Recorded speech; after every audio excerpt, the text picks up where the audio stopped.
Yeah. Please tell me that I can't, that I won't, that I fail, that I'll never make it out, yeah. Please tell me all the bad, never good, fill my head full of every single doubt, yeah. Please say any negative thoughts, I pop off when I hear people say I cannot. I get off to the thought of proving everyone wrong, I won't stop to the top, so you better back off and get lost. I'ma stay loud, stay proud, never running out, never heading south. I'll be spreading out, call it word of mouth, can't put me down, I'll be getting loud. You can have it douse, not what I'm about, have your cloud, it be raining now, I keep making sound, go another round, I'm legend bound, can't stop me now.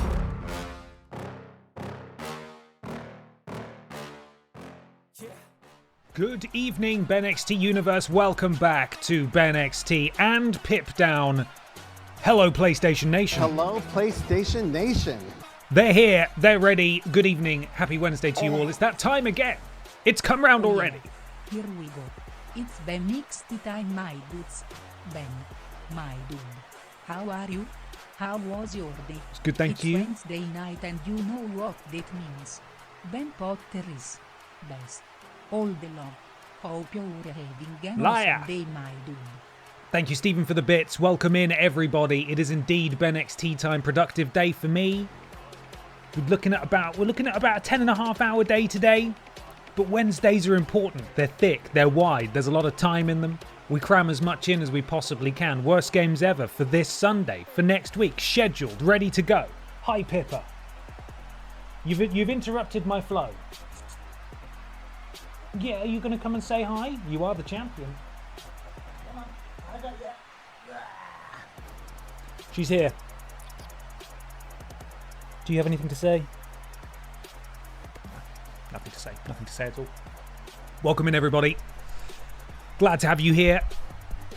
Why are you wet? Why are you always somehow wet? Where have you been? What are you doing with yourself? Bloody hell. Welcome in, everybody. BENXT time. Wednesday night, primetime slot, big wrestling, big wrestle time. Of course, we are but 2 days removed from a massive charity stream, a couple of massive charity streams with my friend Ben G. And we'll be playing Borderlands 4. Very excited that it let me preload the game today. We're very nearly there. I had a rough weekend and forgotten about BENXT, so this was an amazing surprise this evening. Bendic saluto. Shybees, I'm so sorry to hear that. Thank you for the bits, and I'm glad you're here. Hopefully, we can raise your spirits a little bit. Sorry to hear that you've had a rough time of it, but we got a crazy evening coming your way. Yeah. Remember, Shavo is best boy, not pen butter. That's true. But we love him all the same. Ushavito, ushavito, ushavito, ushavito, ushavito, ushavito, ushavito, Yogscast. Don't do that. Please don't do that. Tetuo, thank you for the bits. James Gwynn, thank you for the subscribe. Welcome to the thickness, my friend. Pleasure to have you on board, James. Good evening to you. Yes, big charity stream on Friday and Saturday. We're going to be playing Borderlands 4 all day, and it'll be in aid of Cat's Protection. But that's not the only charity stream I'm doing. Oh, bloody hell. I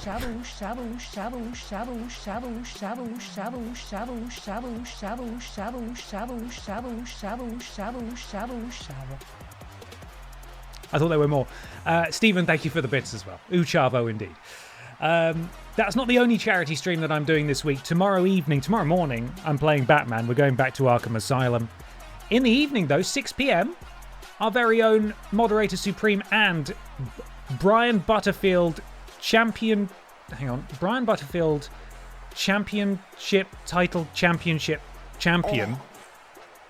Make sure these get to Barb.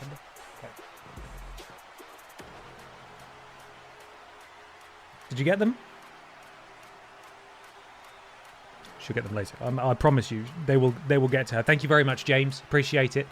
Our very own Lord B is streaming tomorrow evening at 7 p.m. In aid of... You're going to have to remind me of the charity, actually, Lord B. I know it's a fantastic cause. I believe it's... Is it for the kids? It is for the kids. Let me know. It's 6 p.m. 6 p.m, sorry. Tomorrow at 6 p.m.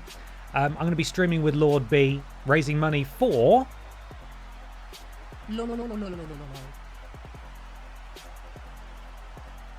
United 24 and the Palestine Children's Relief Fund. Thank you very much, Lord Brotovich. A very worthy cause, I'm sure we can all agree. 6 p.m. on Lord Brotovich's channel. I'll put out posts tomorrow signposting you, but if you see Lord Brotovich in chat there, go give him a follow. And we'll be live together at 6 p.m. playing through Mia and the Dragon Princess, one of my favourite Wells Interactive games.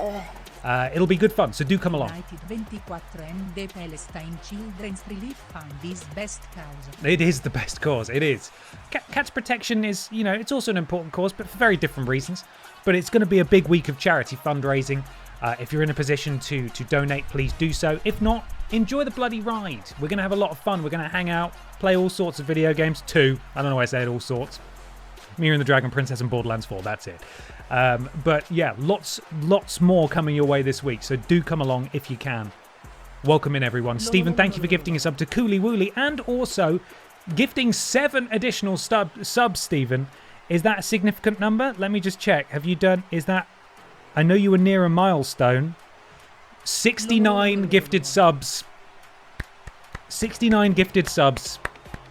Well done, Stephen. That is very nice indeed. Thank you so much. Thought that's a weirdly specific amount of subs to gift. Thank you, Stephen. Really, really kind of you. Welcome to the Thickness Solo Quetzal. Eddie Barron. 020890. Who might be at AI, I'm not sure. Denham Reynolds Brassai. Jax Del Kari. Carla Hahn. And Essex Milken.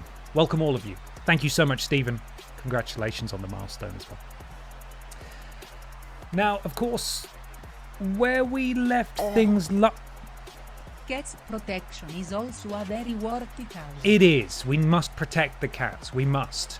Thank you, Techiway, for the bits there. Where we left things last week on BENXT, Peevolution was running rampant over BENXT and Pip Down. We saw the debut of the... What was he called? The Andrex Predator, the Wiper, Randy Honkin. I think I've got his names right. And... God, what was the nickname? It was Dave Bautista, but I can't remember what his nickname was. Oh, the Leviathan, Dave Bautista. They won the Pip Down Tag Team Championships. EE Tim's new faction, Peevolution. They won on Pip Down. And then Flair, also a member of Peevolution, managed to capture the Aldi Red Thunder Championship just a few moments later over on BENXT. Peevolution is running crazy. I don't think... The EE Tim. It's to say thank you for all the fun and good times really helped me a lot over the years. Can't thank you enough, my friend. Good ben dic salute. Good ben dic salute. Stephen, thank you very much for the kind words and the bits as well. I'm glad, really glad that the content has been able to help you over the years.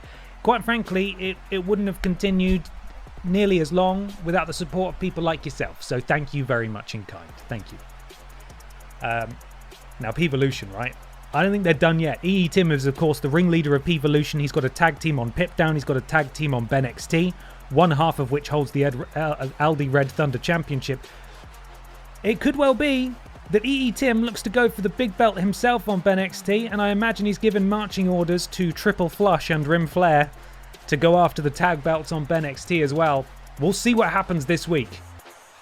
But first I need to give you some roster updates. We have had a few more submissions. Obviously last week I was pleading really, that we start to slow things down. And thankfully that has happened. Massive thank you to those of you who have submitted more wrestlers. I haven't had a chance to process all of them yet. We have had a Chunk Boy, R.I.P., and a Sloan from Goosebumps as well. I need to get some time to get them roster ready, but they're not quite there yet. We do have, I believe, as it stands, perhaps the final 2 contributions from by far the most prolific community contributor in Lord Brotovich. Lord Brotovich, take a bow. Thank you so much. And I will show you those 2 in a second. But first, I need to give you an update on the titles, the world titles on BENXT to be specific, the men's and the women's. A few weeks ago, I showed you that Danji's Designs had put together some sort of like custom relief patterning to go on the belt so they weren't as plain. They are now in, they are gorgeous, and I can't wait to show you them. And I'm going to show you now. Look at that. Is that not Bloody gorgeous. Look at it. I can only rotate it one way. We got a couple of billies on there. We got all the detailing. It took a bit of back and forth because there is an embossing feature that's available in game, and it wasn't playing nice with the initial sketches, but Dan's a professional, was able to work with that, and look at it. Is that not very pretty indeed? But that's not all, because he's also done the women's title.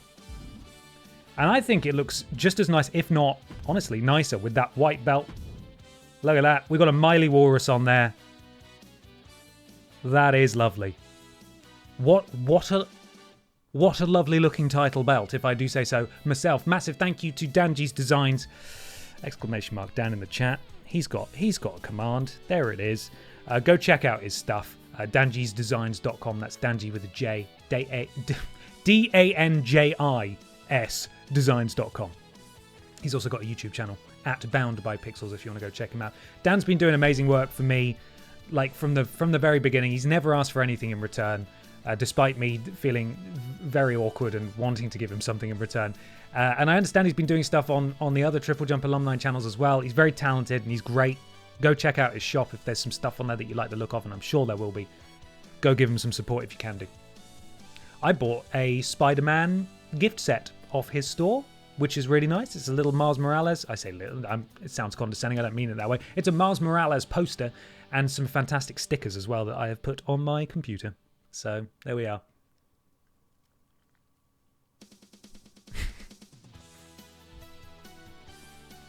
Hello, BENXT theme. Are you back? So there we are. We've got those in there. They look great. Here are the other titles that you're already aware of course. So let's get in. Let's have a look what we're dealing with. Of course, we began the first... we concluded the first post-brand split pip down last week where we crowned all of our champions. And we did the first post-brand split match on BENXT, which was for the Aldi Red Thunder Championship. Now, of course, Rim Flair was the big winner in that one, dethroning Funky Barbara Piss, who did set the record for the amount of weeks holding that Aldi Red Thunder Championship, but she was dethroned a week later.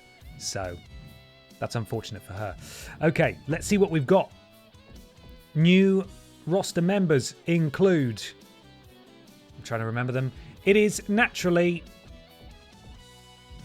Jill Sandwich is here on Pip Down. She's been drafted to Pip Down. There is Jill Sandwich. You were almost a Jill Sandwich. And we got another one as well. I'm trying to remember off the top of my head because I added it last week. I might just have to have a scan and have a look. I've got it on my spreadsheet. Let me open my spreadsheet. Oh, of course. Yes, thank you, Lord Brosovich. If you like, I can introduce you to Ham. It's Frank Ham from Metropolis Mania off of Worst Games Ever. There he is. It says Get Hamed on his shirt. He has been drafted to BENXT. So he's there as well. That's Owen Mawson. You know what? It does look a bit like Owen, yeah. But his hair's not blue. It also looks a bit like James off of Jesse and James off of Pokemon. Off of Team Rocket off of Pokemon. So there we are. Those are the two new additions this week. A couple more waiting in the wings that I haven't had a chance to process just yet. So Get Hamed needs to be on a shirt on the store. This is the problem, right? Because Lord Brotovich, when he's been designing these wrestlers, like Michael Jugson with his garlic and chips shirt, the cannon-headed apple boy with his shirt, otherwise known as Chab, they're amazing shirt designs. I'm like, God, I wish I'd have thought of that. I'd love to sell the garlic and chips shirt on my store, but I can't because it's Lord Brotovich's original design. And that would be profoundly fucked up of me to just steal it. So, can't. Now, we had a few titles change hand last week. Can we look at the champions? It's probably in Superstars and then we just go to champions, isn't it? There we are. So, Brian Michael Bendis is your inaugural... that's the Little Kong Strong Championship, of course, which is the alternative to the Aldi Red Thunder Championship, defended in tables matches. And we've got Dave Bautista and Randy Honking as the Pip Down Tag Team Champions. Dick Mychenko, of course, the BENXT Men's Champion. Emma the Bear is the BENXT Wide Champion. Lord Brotovich, the inaugural Butterfield Title Championship title belt champion. Pamela Anderson is the BENXT Women's Champion. Pippa the Cat, the inaugural Pip Down Women's Champion. Pal Musek and Wet Boy are the BENXT Tag Team Champions. And Red Thunder Man, in a shocking debut as well, defeating all comers, cementing himself in history, becoming the inaugural Pip Down Men's Champion. So that's where we are. The catering belt, I like to call it. You can fit a lot of mashed potatoes on the underside of the belt if you take it off and use it as a sort of a charcuterie board, if you will. Right. As already discussed, the inaugural match that we got through last week was Funky Barbara Piss coming up short against Rim Flair, who is the new Aldi Red Thunder champion.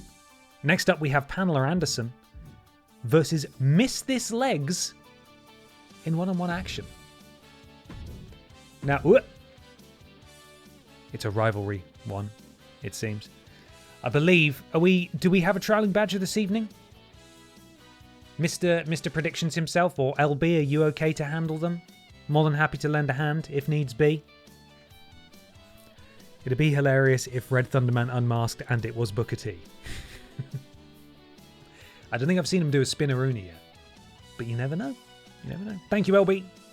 Predictions coming your way momentarily. Let me cue up my music here. It's actually El Grande Americano under there. Wouldn't be surprised. Wouldn't be bloody surprised.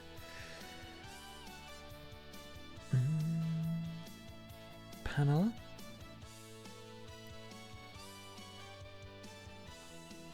Fantastic. Okay.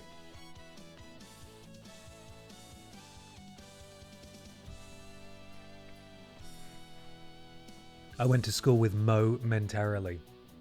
That's amazing. Was he nice? Was he a good guy? Thoughts on Booker T commentary this week? What a creep. I mean, I'll be honest, it felt indistinguishable to every other week where he is also a creep. He's just a pervy old man, isn't he? That's sort of... It's not okay. He is a pervy old man. Right, predictions underway. Wager those channel points. We're getting stuck in as the BENXT Women's Champion Pamela Anderson takes on Miss This Legs in one-on-one action on BENXT.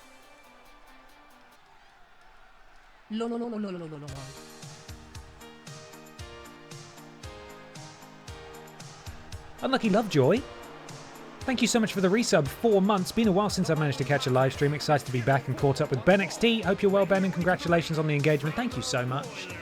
Welcome back in. I hope you're doing well. You can hear some boos there in the crowd. Here's some real boos. Look at that belt, though. That belt's nice looking. Pamela Anderson, of course, securing that belt in something of a shock victory over the incumbent champion, Pippa the Cat. Some say that it was a storyline decision so she could be moved to Pip Down without too much fuss. But I've heard from the dirt sheets, right, that there was a chance that if she remained champion, they would have just transferred her and made her the champion on the new brand. But seemingly they decided to change things, and now Pamela Anderson is the champion. Miss This Legs, though, we haven't seen an awful lot of her on BENXT. Perhaps with this brand split, she's going to have a bit more of a chance to shine. Maybe get more opportunities like this, of course. A victory over the Pip Down. We've got a couple of people with that entrance now. I might need to change that.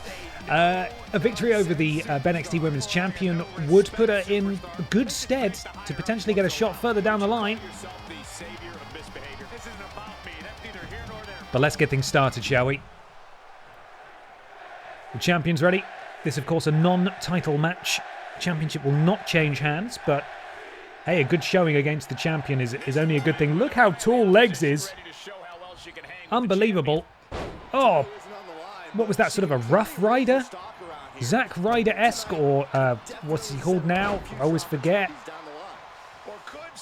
Always ready, Deathmatch King, King of the Indies. I know what you're called. Why can't I remember your name? Why can I only call you Zack Ryder? It's Matt Cardona. Matt Cardona. There we are, we got it. Matt Cardona-esque. Sorry, what's happened in the last 20 minutes while I've been trying to remember it? Matt Carbonnet, that's it. Thank you, Ben. That's the one. I don't know how Miss This Legs is doing that, bending back the arm, considering Legs doesn't have any arms. It's just a pair of legs. And here we get to see the edge. Oh my goodness me! Legs so good with those legs that I believe Pamela Anderson has been busted open. And lest we forget, Pamela Anderson, the BENXT Women's Champion, is but a piece of sentient metal. Oh my goodness me, and just continuing to lay in the offense here is Legs on the champion, who simply has not been able to get out of the gate at any point thus far. Matt Carbootsale, Matt Carbonara, Mac Carbonara, Martin Sheen Carabiner, Matt Karaoke, all very helpful suggestions, thank you. Into the cover, kick out at 1. Very impressive showing from Miss This Legs so far, knowing that she needed to make a statement tonight. Tried to run the ropes, but I think she got a bit confused on the referee. Oh, and Pamela Anderson, that's all the time she needed to recuperate, sweeps that big leg of Legs and is now smashing the sort of empty air that hovers above the legs of Legs into the canvas. Stamp to the nothing of Legs there, boot to the just above the legs of Legs there, and now Legs with the counter. You can only stamp on the nothing of Legs for so often until Legs gets leggy again. Legs somehow managing to raise up Pamela Anderson with the power of her mind. Basement dropkick to the spine of the champion. And I tell you what, Legs is looking very, very promising in this match, although Pamela Anderson able to take down Legs. And now, oh, this is not going to be good for Legs. Really going to work on them. Clearly identified, as she well should, as a champion and a professional wrestler, that the legs are the key to Legs Miss This Legs offense. And if you take them out, she's not going to be able to do them nearly as much. Now Pamela Anderson is starting to rally. Something of a comeback here off the ropes. Clothesline, and she's got a signature already.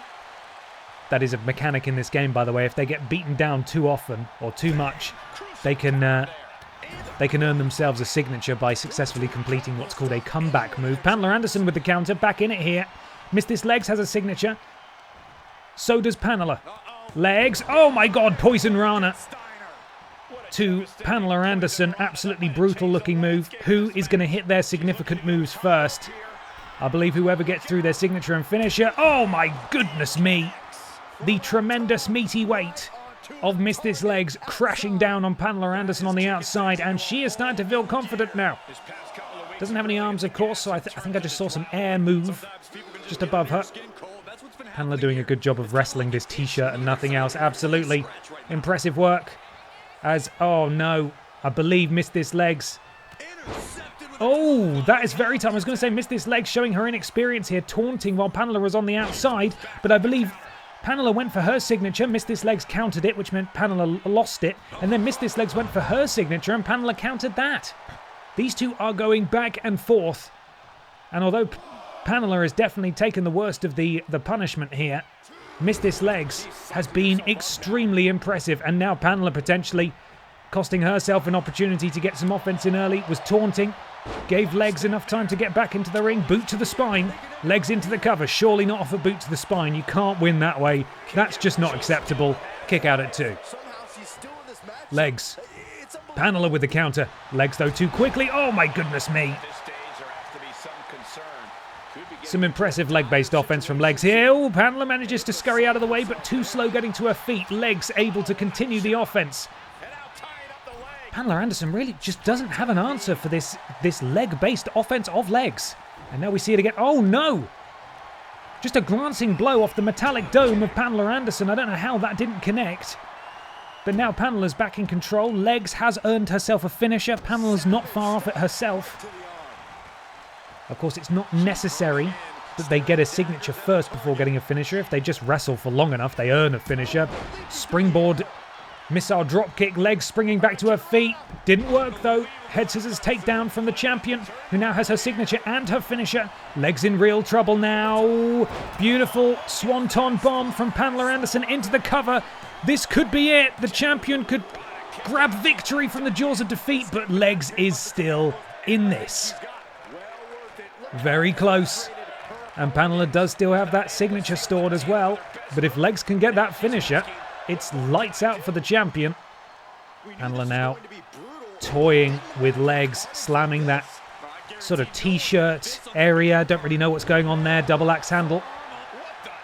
Uh-oh. Oh my god, Legs has used her supernatural powers to teleport behind Pamela Anderson. Huge super kick, that is her finisher into the cover. Is Mystic's Legs going to pin the champion? Oh, and a kick out at 2.99. Unbelievable. Mystic's Legs managing to make use of some sort of black magic there to teleport behind the champion. But it was to no avail. Still not able to put her to bed. And Pamela, these two are still countering back and forth. And Pamela calling for something here. Legs needs to look out. If this is the end for Legs in this match, she has put on a hell of... Oh, and a counter from Legs again. What is it going to take to finish this thing? Surely that's got to be it. Legs with the taunt. And now sending Pamela into the ropes. Springs back. Ducks down. Oh my goodness me, that has got to be it. Just a spinning heel kick absolutely wipes out the champion, and the springboard leg drop into the cover. This has got to be it. There's no way the champion is still in this. Unbelievable. What an opening match here. Everyone on either roster is so hungry now. Oh, roll up. Is Pamela Anderson going to steal it here? A very cheeky roll-up. Well, missed this leg, still able to power out. Very nearly. And this match continues. I'm just going to... I don't think I can take a drink. I think it could end at any second. Pamela Anderson marching. Missed this legs over to the rope and sends her over the top. Of course, if this was for the Aldi Red Thunder Championship, she'd nearly have her eliminated there. But Legs with the reversal again. Legs, springboard. Oh, my goodness me. Near enough takes the head off the shoulders of the champion. Oh, and a massive forearm from the t-shirt, possibly. Legs calling for something. She has a signature. Oh my god, a drop kick to the temple of the champion. And she's not done. She wants to make sure the champion is down for good. This is... Oh no, but a counter from Pamela Anderson. An absolutely timely counter from Pamela Anderson, who steals the finisher, goes for the roll-up. If she doesn't have to hit it, she won't have to, of course. She goes for the pin this way, and no, they reverse it. Missed this leg, spins it round into another pin. Oh, and Missed this legs has done it. Missed this legs. What? Huh? What's going on, game? I'm so confused. That doesn't make sense. So we're gonna need to regroup. I'm gonna need to regroup for a second there. So that was that panel. No. Missed this legs, pinned Pamela. We saw it. Missed this legs, reversed it. I can rewind the footage. We'll have a look in a second. Missed this legs, reversed that pin from Pamela into her own pin, pinned Pamela. And because these two aren't in a rivalry, the game decided, well, Pamela had to win, so she's going to stand tall with her belt, and now Grimace is going to come out. We'll go to the tape and have a look, just for the avoidance of any doubt. But Missed this legs absolutely won that match. An unbelievable match, nonetheless, and she deserved to win it too. That was an incredible match. Missed this legs must have submitted at the last moment. Weird. I don't get it. Okay, let's go to the tape on this. Where are we? So we're nearly at the end here. Yeah, so this is Pamela pinning Missed this legs, and she reverses it. Counter. That's Missed this legs victory. And then the game gets confused. And for the sake of the rivalry that the champion is in, which is with Grimace, seemingly, again, a normal sentence to say on this, a Wednesday evening, or indeed any other evening, it had to have Pamela stand tall for that cutscene to play. So that is still a victory for Missed this legs. Even though the game showed Pamela winning in the cutscene. That didn't work. The ref did count 3 on the first bit. No. Come on now. The match would have ended then if the ref counted 3. Missed this legs. Beat the champion. And I don't know what to tell you. The cutscene's lying to you. The cutscene's lying to all of us. It was as clear as day on the tape. It was as clear as day live as well. And what an incredible match. If you didn't win because you backed Pamela, then you know she was the right choice because she's the champion, but she did get beaten. She did get beaten, I promise you. Okay, well, we continue, everyone. Your tape is lies. The game lies to us. Up next, though, it's 2 fan favourites.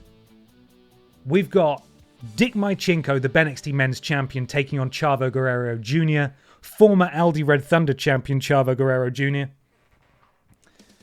In one-on-one action. What's so confusing about the sentient piece of metal accidentally winning against a t-shirt and legs while setting up a rivalry with a McDonald's mascot? Nothing, except the sentient piece of metal didn't win. Oh man, this is worse than Montreal in '97. Certainly is. Do you remember the BENXT screw job of 2025?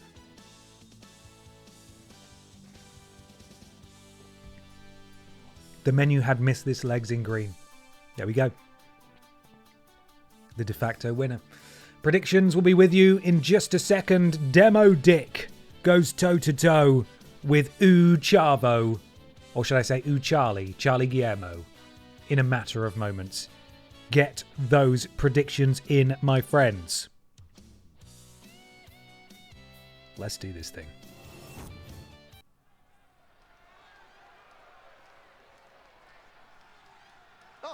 Drop dead, motherfucker, you fucking amateurs.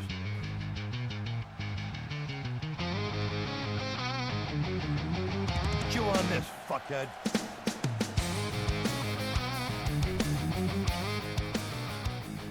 Big Demo Dick is here. Back to back, we've had the BENXT World Championships in matches. We get to see those lovely new belts, courtesy of Danji's designs there. Absolutely fantastic. Second time this man has held the gold, of course, in BENXT. I believe he's the only 2-time men's champion. We've had a couple of multi-time, or maybe only one multi-time BENXT women's champion in Pippa the Cat.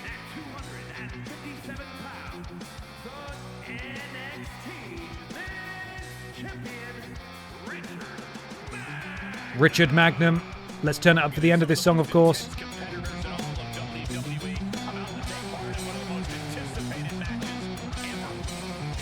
Rock and roll, motherfuckers, rock and roll. Oh yeah, man. A little Wilhelm scream as well, but not Wilhelm. Oh yeah, I am pumped for this guy. And his opponent from El Paso, Texas, weighing in at 200. What's his name? What's his name? Charlie Guillermo, of course. For some reason, despite Eddie Guerrero being in the game, Guerrero is not a name you can choose the announcer to say. Don't know why. So instead we have Charlie Guillermo here. His design is on his shirt today, not on his torso, so that's a big victory. Looking to get back to winning ways after losing his Aldi Red Thunder Championship. Again, much like Missed This Legs, potentially a win over the champion would be something that propels him forwards. Of course, in the case of Missed This Legs, she was kind of fucked over there by the cutscene at the end, but we will all remember that she did pin the champion. And that's got to count for something down the line. Demo Dick immediately showcasing that power. Oh, bloody hell, and that athleticism as well. Into the cover. This could be over quickly. One. Oh, God. That was haunted. That was a haunted one. Thank you, Techi Wayo. Demo Dick feeling confident.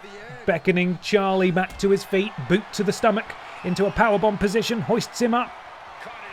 Oh, my goodness me. And what is that, a lung blower? Is it a lung blower? What's that called? It might just be a backbreaker.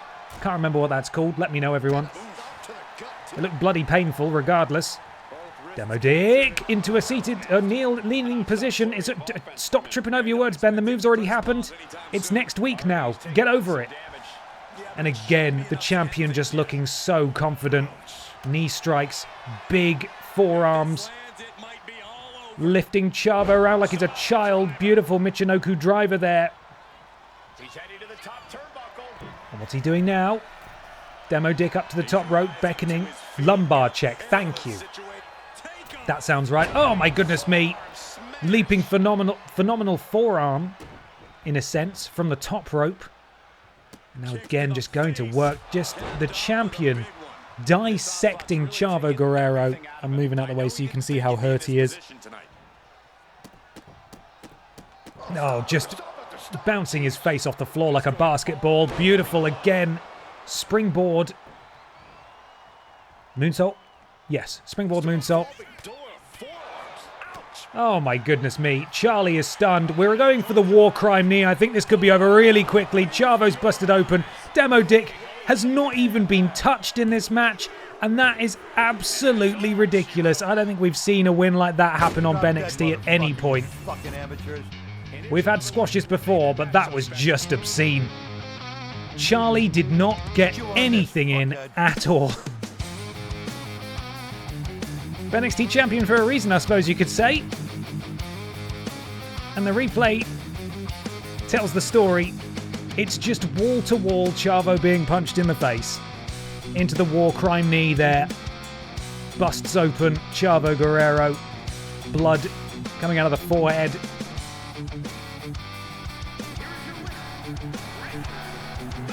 Richard Magnum stands tall as your champion.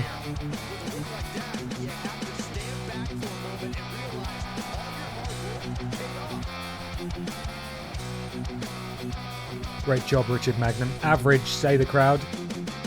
I mean, I quite enjoyed it, I must say, but there we are. Just means we get closer to Pip down. BTJ, how you doing? Hi, Ben and all. Hot damn, BENXT and Dynamite doubleheader. Let's fucking go. Also, Ben, thoughts on AJ maybe leaving once his contract is up at the start of the year? I wasn't aware of that. But I don't blame him. He's still really good. And clearly they're not... WWE, this is not putting him in a position where he's being involved with feuds where he can realistically win championships. And... you know, his mates, the OC, got released. Why not? He's only got a few years left of wrestling full-time, I would imagine. Go be a free agent and go wrestle everywhere. May 1,000 blossoms bloom, etc. We've got a debut now. Admin. We love a bit of admin. Got the spreadsheet for that. Is that a Pippa hair? How? Where are you? How did they even do that? Yeah,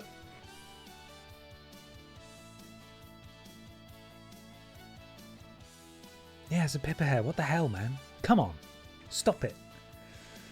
Admin. Making his debut against the nation's favourite. Nathan Cake. Let's see what Admin can do, I suppose. Nathan Cake. Good to see him. He had a big old, what's the term? Holiday? There was a long period where Nathan Cake was not on any televised episodes of BENXT, and I think that's criminal, quite frankly. Again, one of the plus sides of this brand split is that some of our lesser seen roster members get to come to the fore a bit more, and Nathan Cake is back. The Nathan's favourite, yes. Oh, okay. Don't you mean the Nathan's favourite? I do. I absolutely do. The Nathan's favourite. Right, let's do this thing. Nathan Cake, the big favourite. Same pose. Don't look at the pose, all right? Don't look at the pose. There's only so many poses. They would just... don't worry about it, okay? Stop looking at it. Stop looking at it. Stop looking at it. Let's go.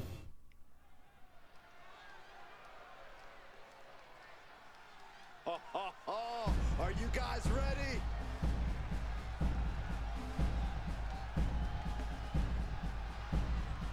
The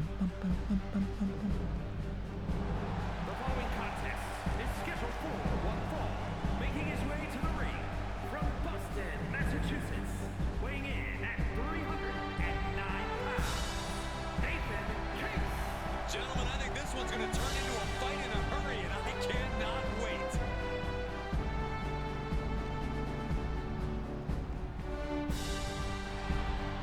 Big Nathan is here, ready to make another statement.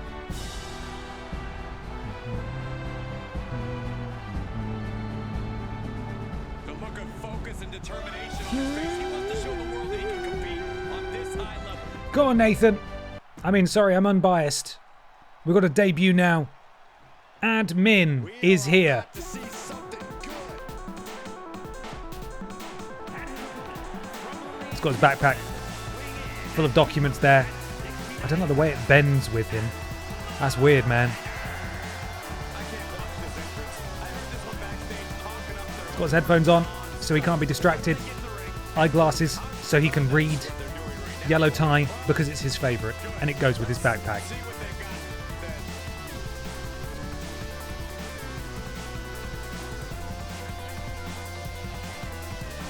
Yeah, wee. Admin is here, and he is ready to go. Let's do this thing, Admin. Good evening, Mr. Ben. Is there any law to you also having an engagement ring? I thought it was something only the proposee wears, traditionally, but I don't really. I'm a bit of a maverick. Don't really do things by the. Oh, impressive from Admin there. Don't really do things by the book. I also wanted to wear a ring. I thought it'd be nice, and it was a mutual proposal. We proposed to each other, so why wouldn't I? I think it's a nice ring. I like it. And when we get married, I'll upgrade it to a gold band instead of a silver band. And I think that's quite lovely. I'm not suggesting that you think it's not lovely, but that's the reason. Just thought we'd do it.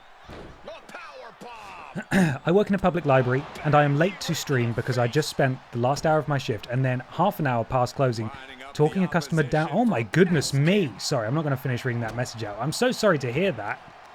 I hope they're okay, and I hope you're okay. That's a very, very difficult thing to have to deal with. And I'm well done for doing it as well. Oftentimes we find ourselves put in those positions. I was actually there a few New Year's Eves ago, and it's really tough. So I hope you're doing all right, and I'm glad you're here. Please do try to unwind and relax.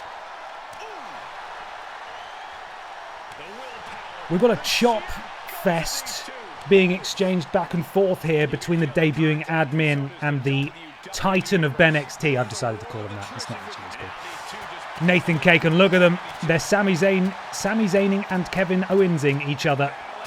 And it looks like Nathan Cake got the upper hand there. He's got his signature as well, giving Admin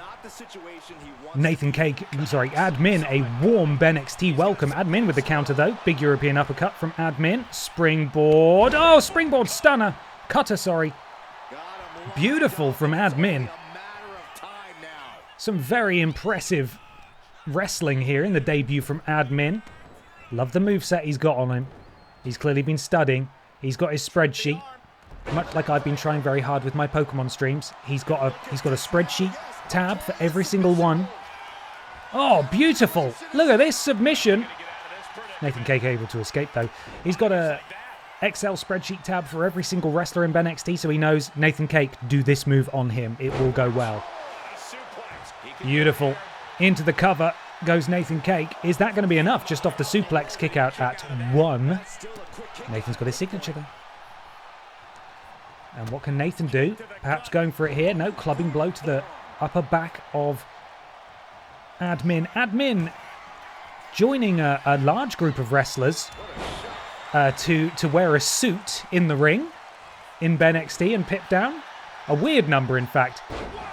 Beautiful. We saw the Superman punch there from Nathan Cake. That's his signature. And now I believe he's going for a submission finisher as well. Is Admin going to tap out in his debut?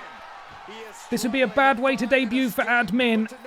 Locked into the treasure hunter's hold there, but he's able to. I think Nathan Cake actually let it go, and Admin able to roll out of the way. Elbow drops repeatedly. Oh, that's his treasure hunting leg. You can't do that. Might be going high risk here. That's his treasure hunting leg. Admin now to the top rope. Oh my goodness me. It looked like he was going to land all of his body weight on Nathan Cake. Nathan able to get out of the way though. Nathan's got no signature or finisher, but I mean, oh, he missed there. I was going to say, with how damaged Admin is, all it takes is one big move and it'll probably put him away. Rolls up Nathan Cake, does Admin. Is Admin going to steal a victory in his debut? He doesn't. He does now have his signature, though. Nathan Cake is in serious trouble here. Got to look out. Admin looking to make a name for himself. What was that? Was that like a Jey Uso-esque spear? That looked rubbish, but it was his signature. And now Admin potentially going for his finisher up to the top rope. Oh my goodness me. He flies through the air like a slippery little freak. Golem's jealous into the cover. And I believe that Admin may well be victorious in his debut, and he is.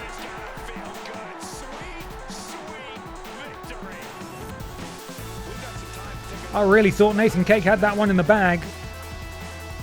But unfortunately, for the Cake Man, Admin had done his homework. He'd crossed the T's, he'd dotted the I's.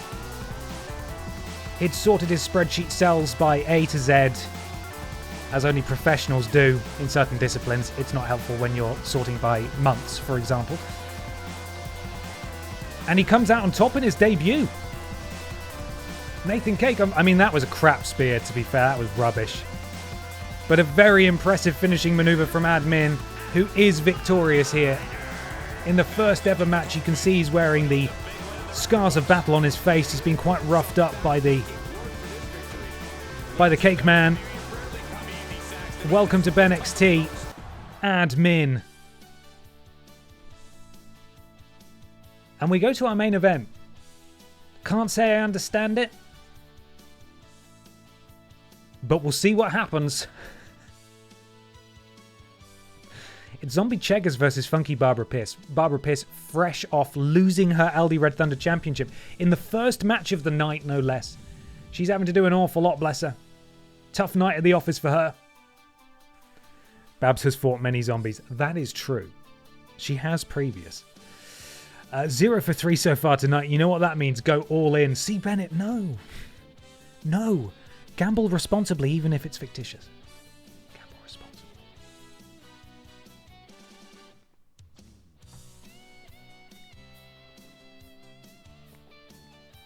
Oh. That's a strong drink. Oh. Let's cue up the music. Get those predictions in, everybody.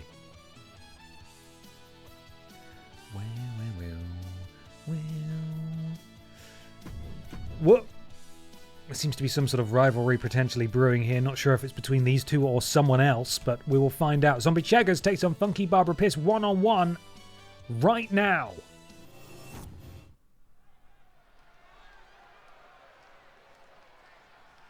Here we go, guys. Now, I know basically every wrestling company, by law has to have some sort of medical or ambulance crew backstage just in case. But I believe BENXT potentially is the first wrestling promotion to have a necromancer backstage, because the amount of punishment that poor Zombie Cheggers has taken over the years, it's astonishing. Over the months, it's astonishing that any of his limbs are still attached. And if Funky Barbara is who she appears to be, which is a member of the Piss family, he's gonna probably lose something tonight. It's gonna be ripped off. So good luck to Zombie Cheggers. I mean, he's done well before. He could surprise us all, and here she comes. It's pissy time. BENXT should have a morgue.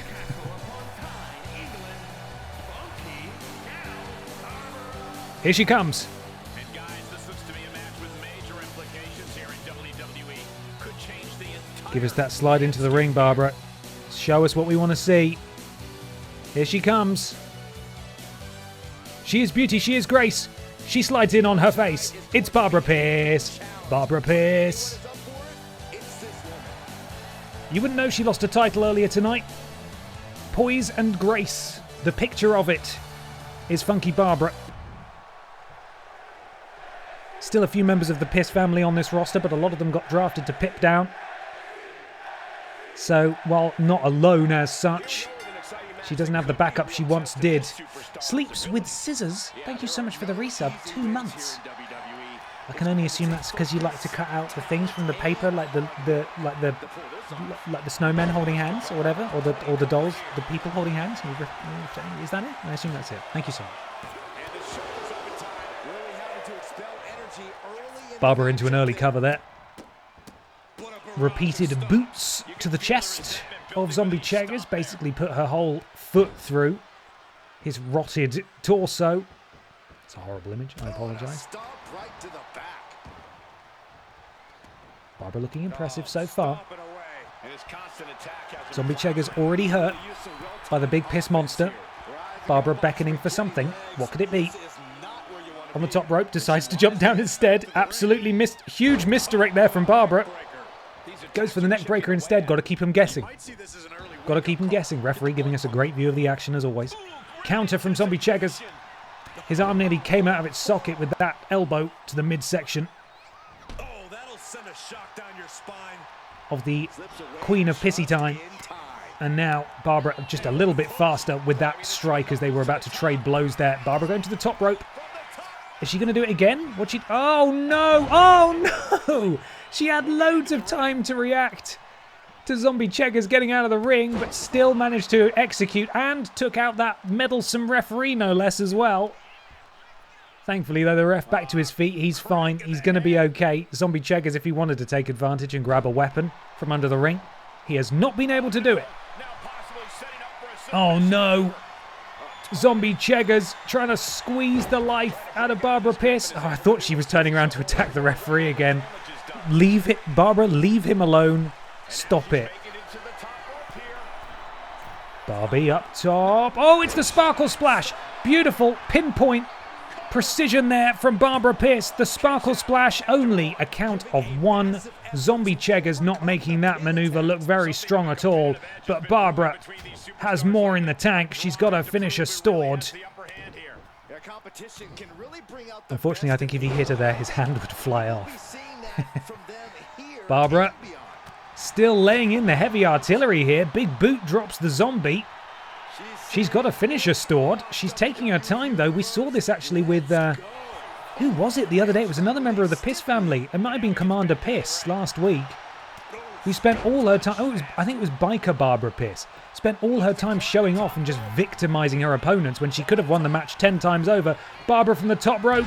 Elbow drop finds its mark. The elbow went clean through the sternum of the zombie.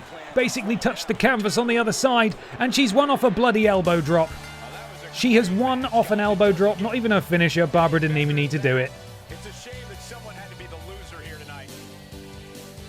As if it was in any doubt. Potentially we might be seeing a sign of respect here between the zombie and the piss monster. And we do. Hey, that's nice to see. We don't often see that in BENXT. A bit of sportsmanship. Usually they're just trying to kill one another. But it's Barbie who stands tall. If that was a rivalry, is the rivalry over? I'm not entirely sure. Shaking hands might shake his hand off. And you see that Barbara has renewed hostilities by removing the arm of Zombie Cheggers from its socket. Not intentional, of course, but it appears that he's not taking it in good faith. These two will clash again next week.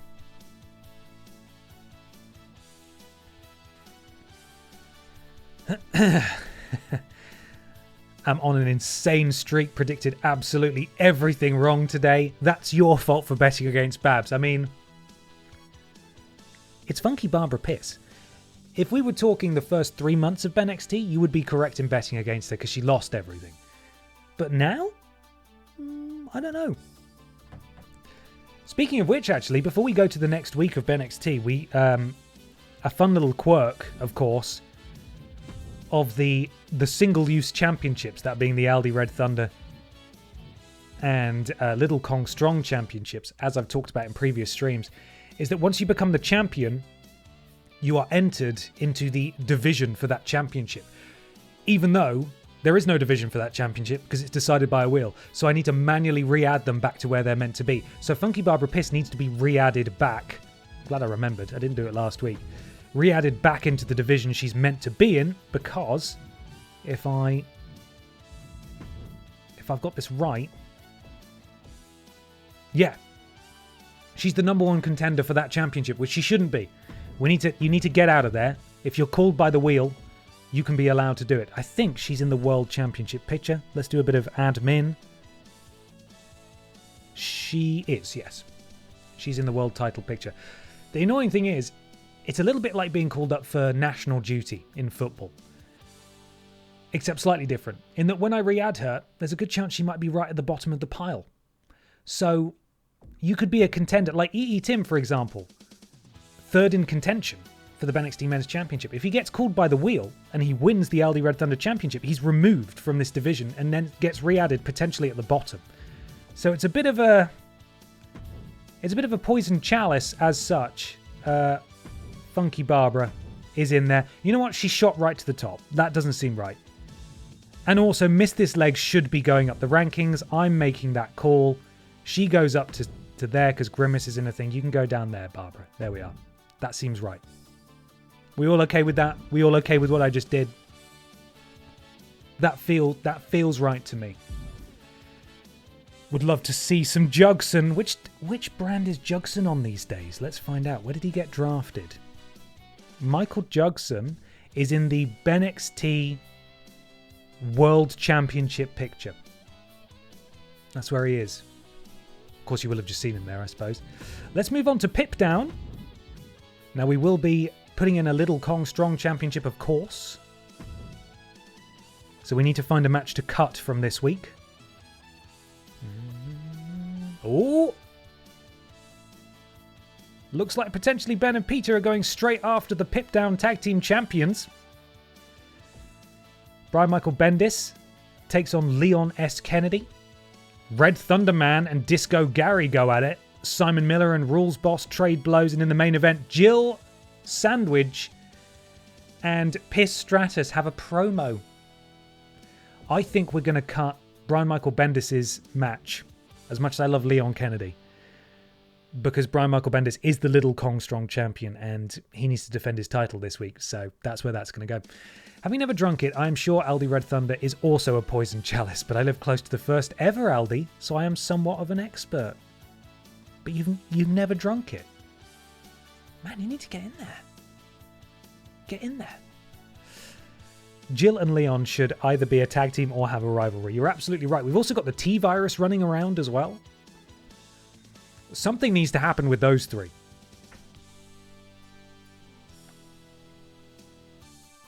Fair, but put Blocky Leon also in the Battle Royal. I'm afraid that's not how it works. It's not how it's worked in previous weeks. If Leon gets called by the wheel, he will go in, I promise you. Darren. We could also add Darren, naturally. Right, edit the match. This, of course, is a tables match. First person to go through the table loses. I should say the first person to put someone through a table wins. It's chaos. It's over a little bit faster than a Battle Royal. I'm so sorry, Leon. I'm so sorry. Right, let's get the wheel up. Here we go. My wife was trashing you for liking Red Thunder. She's a Dark Thunder gal. I respect that, okay? I respect it, but with all due respect. By which I mean, I'm not saying anything that requires respect at all. I like the Aldi Red Thunder, sugar-free, 42p from Aldi, because it's in a smaller can. I don't always want a big chunky one.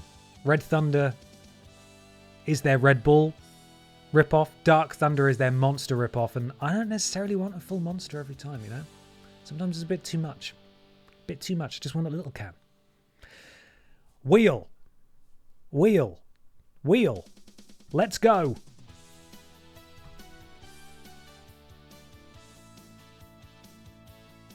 Danny DeVito enters the tables match.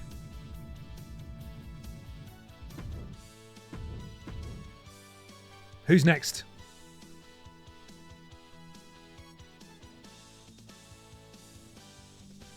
Ooh, the cannon-headed apple boy, Chab. Willkommen to the tables match. Is that right? Did I speak German there? I did well enough. Anna Logistic, she's already there. Get her in. You can't see because the wheel's in the way, but Anna Logistic is right at the top of the list of people. So that was simple. And finally,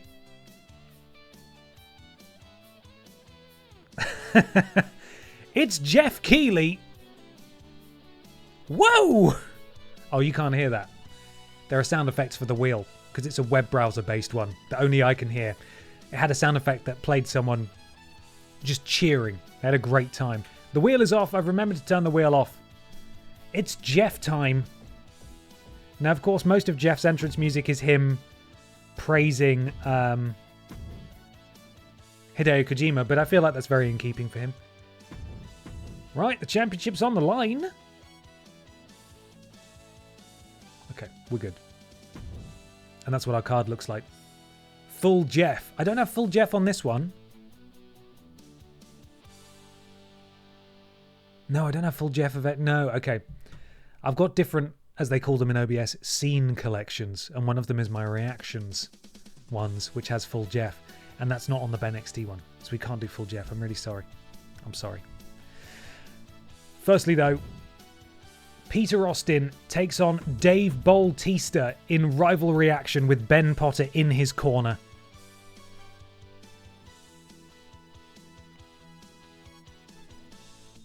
Will Big Dave do EE Tim proud in his singles debut?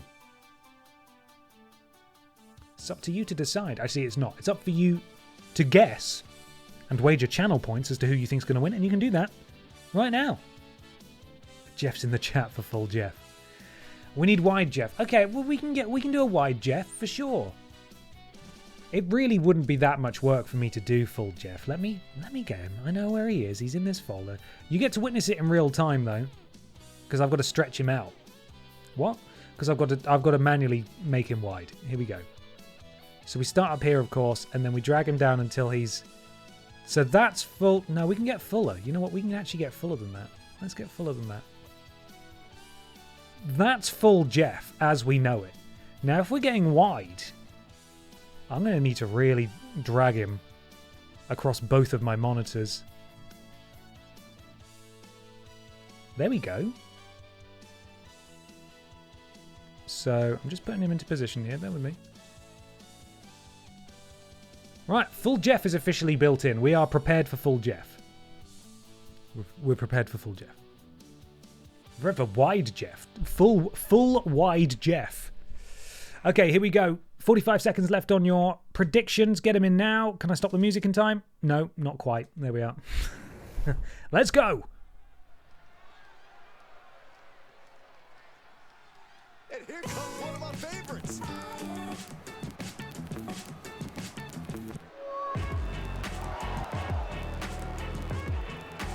I believe they're being booed. Team redundant here. Only Peter wrestling tonight, of course. Hi Ben and everyone, hope you're all well. Not always able to catch a stream, but wanted to say hi and glad to be following your journey. Thank you so much, Chicken Chicken. Hope you're doing well. Please look after yourself, and I appreciate you tuning in when you can. Boo! Boo!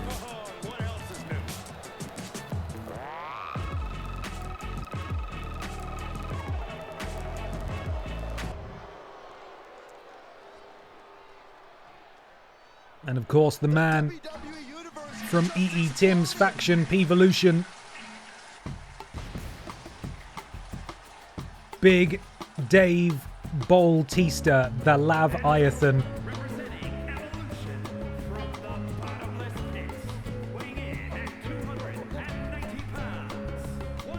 Hello, Scarf of Jericho. How you doing?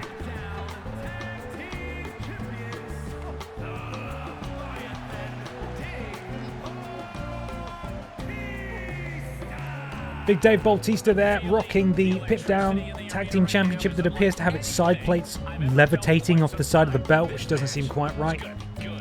Peter Austin and Ben Potter will have a bee in their bonnet about the debuting Peevolution. The Laviathan there, it says on the back of his shirt. As they were the first to capture tag gold on the newly established Pip Down. And they were in that match, lest we forget. They could have also been the debut Pip Down Tag Team Champions, but they came up short. The men from Peevolution able to grab the gold. And Ben and Peter perhaps start their journey towards tag gold on Pip Down tonight as Peter Austin goes one-on-one with Dave Dave Bautista actually kind of works too. Dave Bautista is what he's called. Peter Austin, big Dave Bautista there.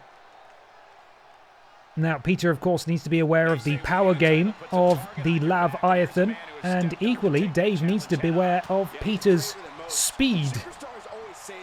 Neckbreaker there from the former BENXT Tag Team Champion. Big Dave getting to his feet.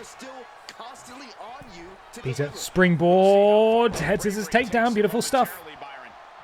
Then Peter Austin grabs the leg, just wrenching it as he rolls over the top of the hulking mass of Big Dave. And again, sort of a DDT, but for the foot there. Trying to take out the base of the far more powerful wrestler here. Not going to be able to lift as easily if you take the legs out from under him. But now Big Dave, looking to assert himself in this match, gets Peter in the corner. One leg up there. Oh, and also returns the favour there. Also going after the legs of Peter Austin. Equally, you can't fly. You can't bounce around if you've got no legs under you. And now Big Dave continuing the offense. Huge clubbing blows to Peter Austin as Dave lifts him up. Peter slipping out the back door. Takes him down. Peter really is small, isn't he? Yeah, tiny Peter's, tiny man. Beautiful. Springboard still manages to take down the Pip Down Tag Team Champion. Counter from Big Dave. Surprised he didn't skim the kneecap off Peter Austin's knee there with that huge elbow. Full away slam there from Big Dave Bautista. Boot to the hamstring of Peter, and now Dave up to the middle rope. Oh, beautiful shoulder block there as he comes off the middle rope. All 270 odd pounds of him running leg drop 2 into the cover.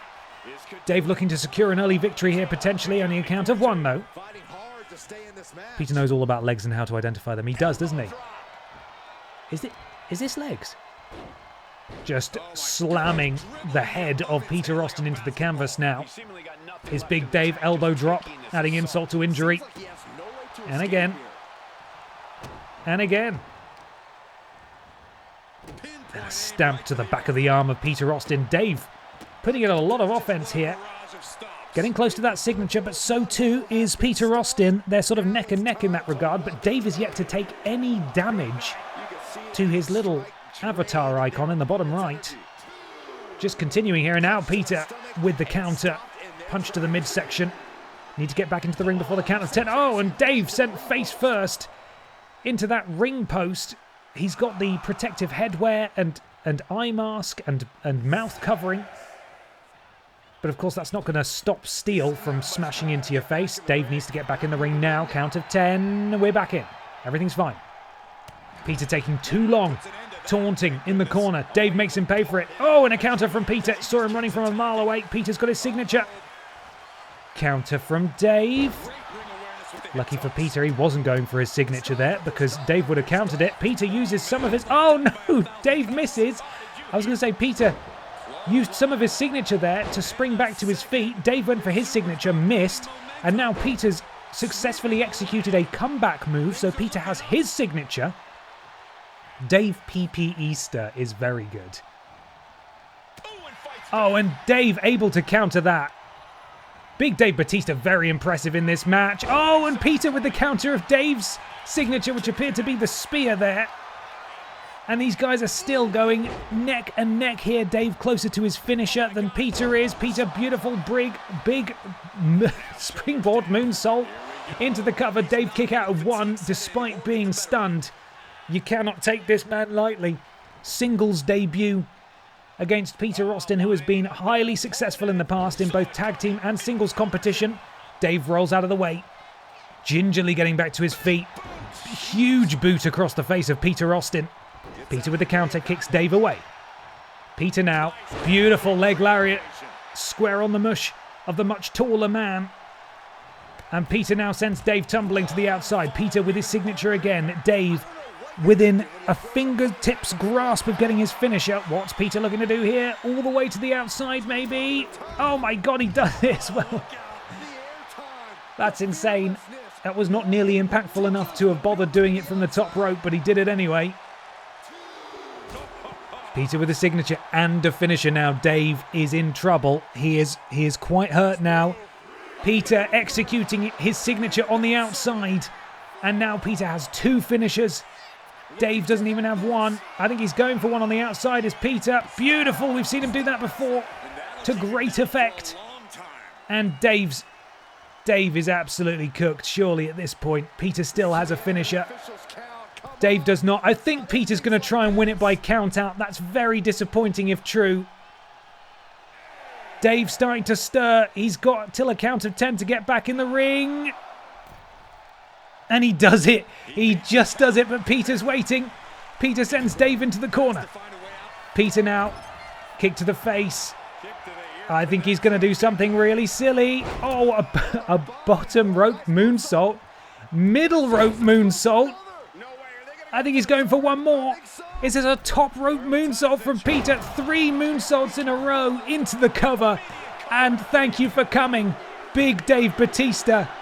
Peter Austin victorious against a very impressive looking Big Dave here.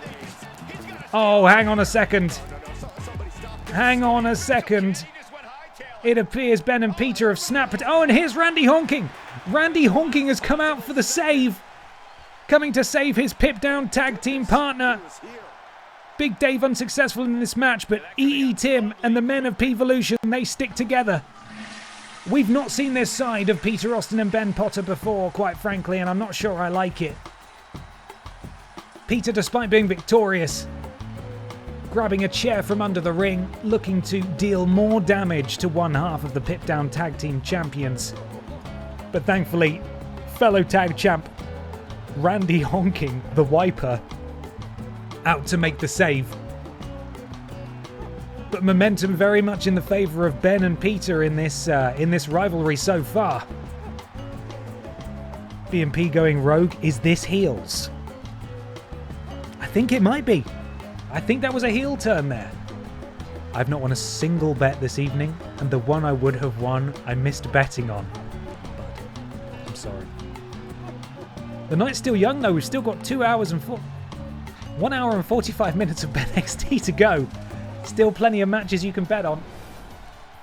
But this next one's a toughie because it is a 5-way match.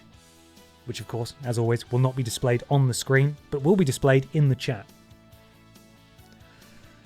Anna Logistic, Danny DeVito, Cannon-Headed Upper Boy, and Jeff Keighley challenge for Brian Michael Bendis' Little Kong Strong Championship in a tables match.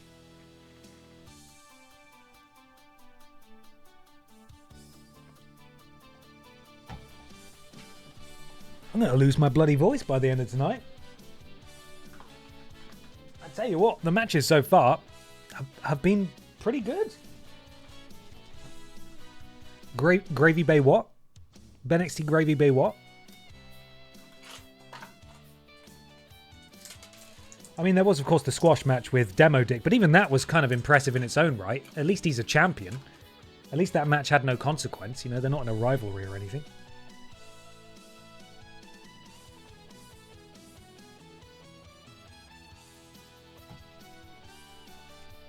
Whoa. I've been majorly out of the loop with BENXT. Do we have the Pisco Disco tag team yet? No, we don't. We've only got Disco Gary. We don't have Pisco Gary yet. I mean, all it would take is a palette swap on my part, but I'm happy with the rosters as they are at the moment. When Disco Gary needs a friend, then maybe it's time. Right, let me just take a photo of this running order. There we go. Okay, let's do this thing. Predictions are open now, everyone. Let's go.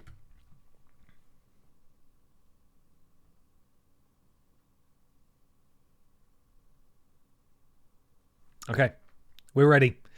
Little Kong Strong Championship is on the line in a tables match right now.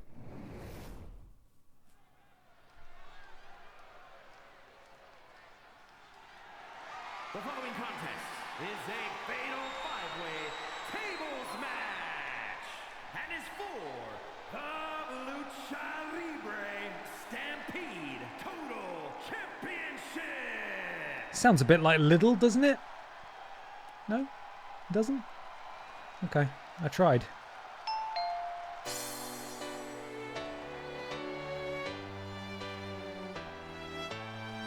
Introducing the challenger. I forgot about the big phone. Anna Logistic is here. She's got a delivery to make. You best be home. Even if you're not, she's going to deliver a slip that says you weren't there. So crack on.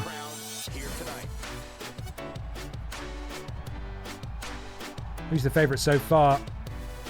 23% Brian Michael Bendis, 17% Danny DeVito, 23% Chab, 21% Anna Logistic, 15% Stupid Sexy Jeff. And here he comes. From New Jersey, weighing in at 179 pounds, Trash Man. We've seen some impressive stuff from Danny DeVito in the past, but he's not been able to translate that For the champ to prove to everyone that to Championship Gold. better in all of He's had a couple of opportunities, I believe, potentially at the Aldi Red Thunder Championship.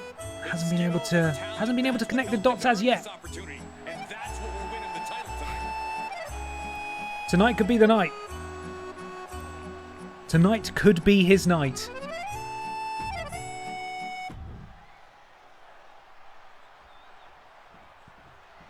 Things are about to get good. Things are about to get good. Here comes Chab. Little freaky boy. Get ready. He does something really fucking weird in a minute. Here he comes. This is a big time opportunity, Byron. It's Whatever you do, do not fly. Do not fly! Bloody did it, you know. He did it, even though I asked him not to. Look at this little monster go. Could it be Chab's night? Cannon-headed Apple Boy is here and he's ready to go. Little Kong Strong Championship, of course, is held by this man, WWE Universe just exploded. who's held an awful lot of titles in BENXT. Perhaps some might say more than he has any right to. He is the leader of the PlayStation Nation. The Limp Bizkit rockin'. Little Kong Strong Championship holding. Brian Michael Bendis. Hello PlayStation Nation. I done Miles Morales.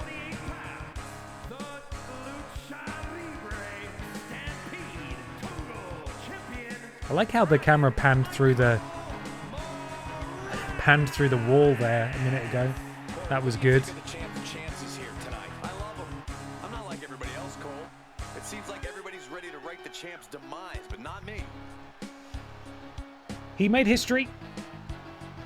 He is the inaugural Little Kong Strong champion, but what kind of record, what kind of legacy will he leave? Will he set? He's held it for 1 week. Can he extend that to 2 weeks? Or will it die at 1 week? And whoever wins tonight by default equals the record. We will find out momentarily, but we have one more person to make their way to the ring. Ladies and gentlemen, Are you guys ready? please welcome our industry icon, Mr. Hideo Kojima.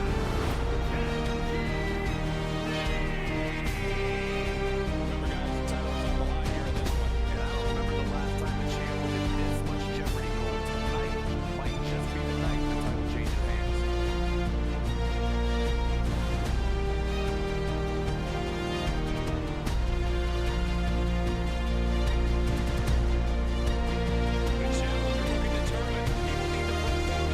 Jeff also looking to get a big victory tonight. Stop doing that, Jeff. Stop doing that. Don't be doing that.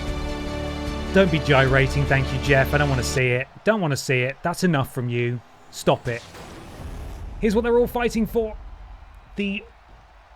very much the antagonist of the Aldi Strong Kong... No, hang on. The Aldi Red Thunder Championship. The Little Kong Strong Championship. And we are away.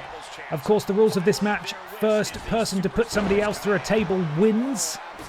Could happen at any point. I don't know. Anyone could win. It looked like Analogistic was immediately going for a table there, decided against it for whatever reason, thought, you know what, fuck it, I don't actually want to win. I want to attack Danny DeVito and then throw him out over the top rope. And, oh my god, and she does so as well. This was the Aldi Red Thunder Championship. She would have won just then. I thought Jeff would come out with a Muppet. So there are a couple of tables set up outside the ring, ready to go. I believe Brian Michael Bendis put someone through the table at the bottom of the ring there. But here we go. You see the champion introducing a table to the ring. Could be the correct move. Could well be his undoing as Danny DeVito cuts him off at the pass.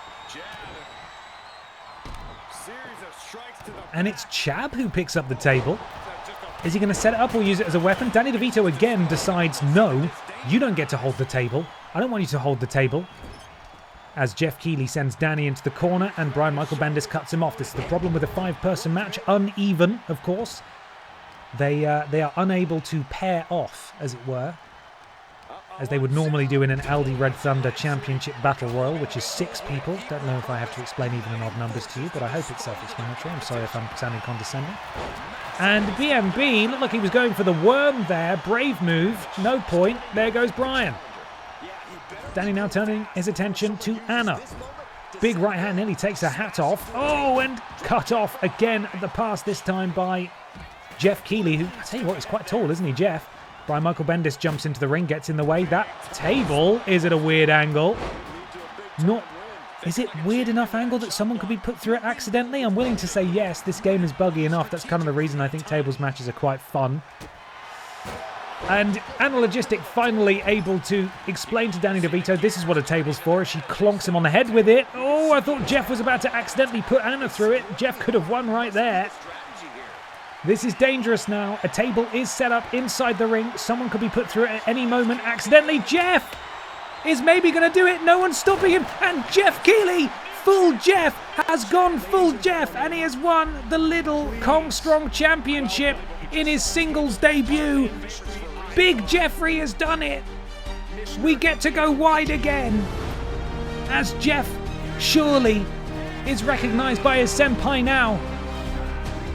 And he makes Big Hideo proud as he brings home that disgusting, luminous belt. We are wide. We are Jeff. We are champion. On Pip Down. It was quick, wasn't it? It was a really quick match.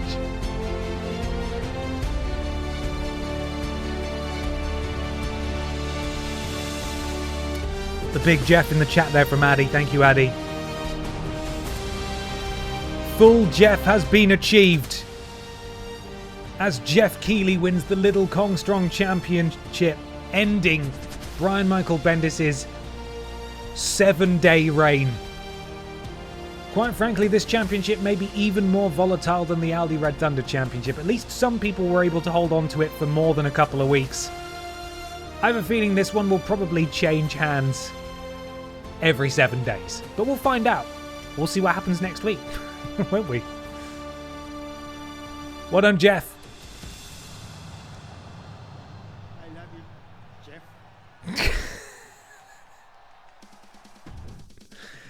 I always forget about the end of that song. I love you, Jeff. It's like he forgets his name. He forgets his fucking name. Jeff gives Hideo that intro. And Hideo just forgets his name. Anyway. Red Thunder Man, the Pip Down BENXT Men... No, hang on. The Pip Down Ben... No, stop it. Ben rhymes with men. You're trying to say men. The Pip Down Men's Champion. Pretend I did it right the first time. Red Thunder Man, he shocked the world last week when he beat all of the competition in that division. Do we need to remind ourselves who is in that division? You, of course, have Rules Boss, Brian Michael Bendis, Disco Gary, Danny DeVito, Simon Miller, Leon Kennedy. He came out on top in his debut. And he is the first ever Pip Down Men's Champion. I'm getting better at it now. Disco Gary was also in that match. perhaps looking for a measure of revenge here against the Red Thunder Man. But first, as I will have to remember to do every time now that Brian Michael Bendis has lost that championship, he needs to be re-added to the division that he was taken from when he won the championship last week. So let's quickly do that. Shows. Pip down. Division. And where is it? Is it in here? Where is it?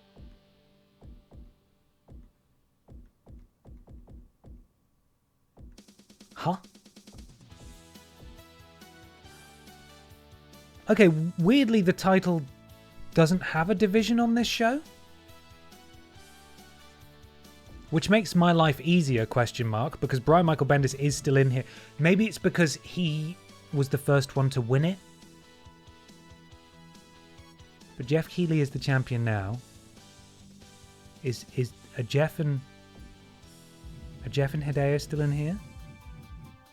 No. Can I add them? Oh no, they're at the top. Okay, Jeff and Hideo have moved up because of that. Okay, that's weird.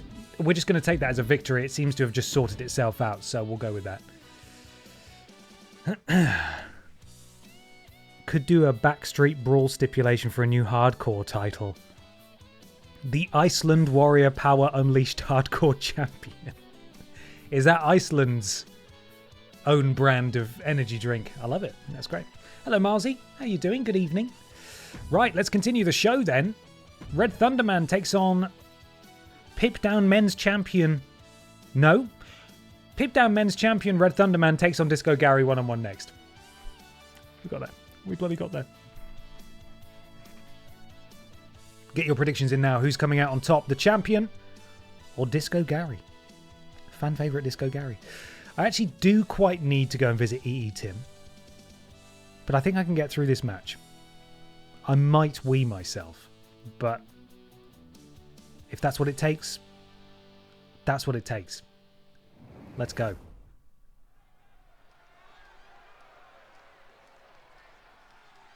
And here comes one of my favorites.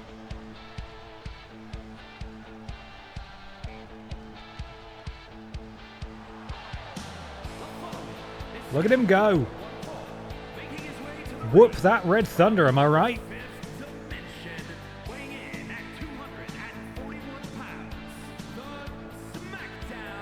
Pip down. Got the rest of it right. Here he is. The first ever Pip Down Men's Champion, Red Thunderman. Of course, this is a non-title match, but will set the standard for the division as one of the fellow competitors for the inaugural title is in very much in the fray tonight. A victory here or a loss will help to establish the rankings. And we'll just have to see how it goes. Red Thunderman in action. Now. Now. We are about to see something good. And his opponent from Tokyo, Japan, weighing in at Disco Gary, of course. 15 pounds. Impressive in every match we've seen him in, but much like Missed This Legs, unable to string together a victory here or really translate it into title contention as yet. But we shall see. He could end up pinning the champion tonight, much like Missed This Legs over on BENXT.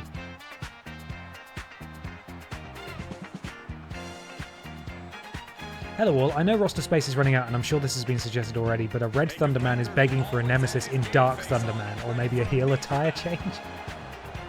There's definitely some alternates that we could get in here. We've already had, Pisco Gary is definitely up there in terms of ones that we could see in the future. But it's a good shout. Disco Gary takes on the Pip Down Men's Champion now.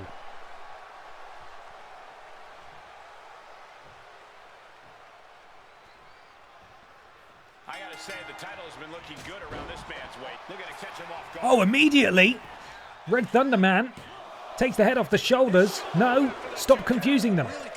Do not call the red man who looks like he's made out of thunder Red Thunder Man. That, of course, is Disco Gary. Disco Gary immediately goes for the pin on Red Thunder Man. Bite him, Gary, bite him. Red Thunder Man now in control. Basement dropkick to the temple of Disco Gary, looking to kill him all over again. Please don't. I can't take it. My frayed nerves. Just out wrestling, out muscling Disco Gary. There is our champion, Red Thunder Man.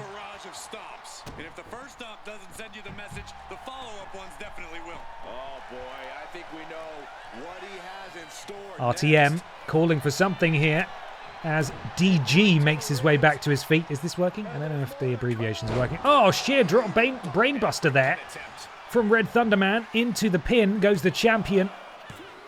Disco Gary able to power out. He's a big boy. As RTM measures up. Disco Stew sends him into the ropes, ducks down, leaps over, Red Thunder Man spins through, arm drag takedown, beautiful. Beautiful offense. And now, oh, just locking up the arms. Oh my goodness me, this is incredibly impressive, but oh my god.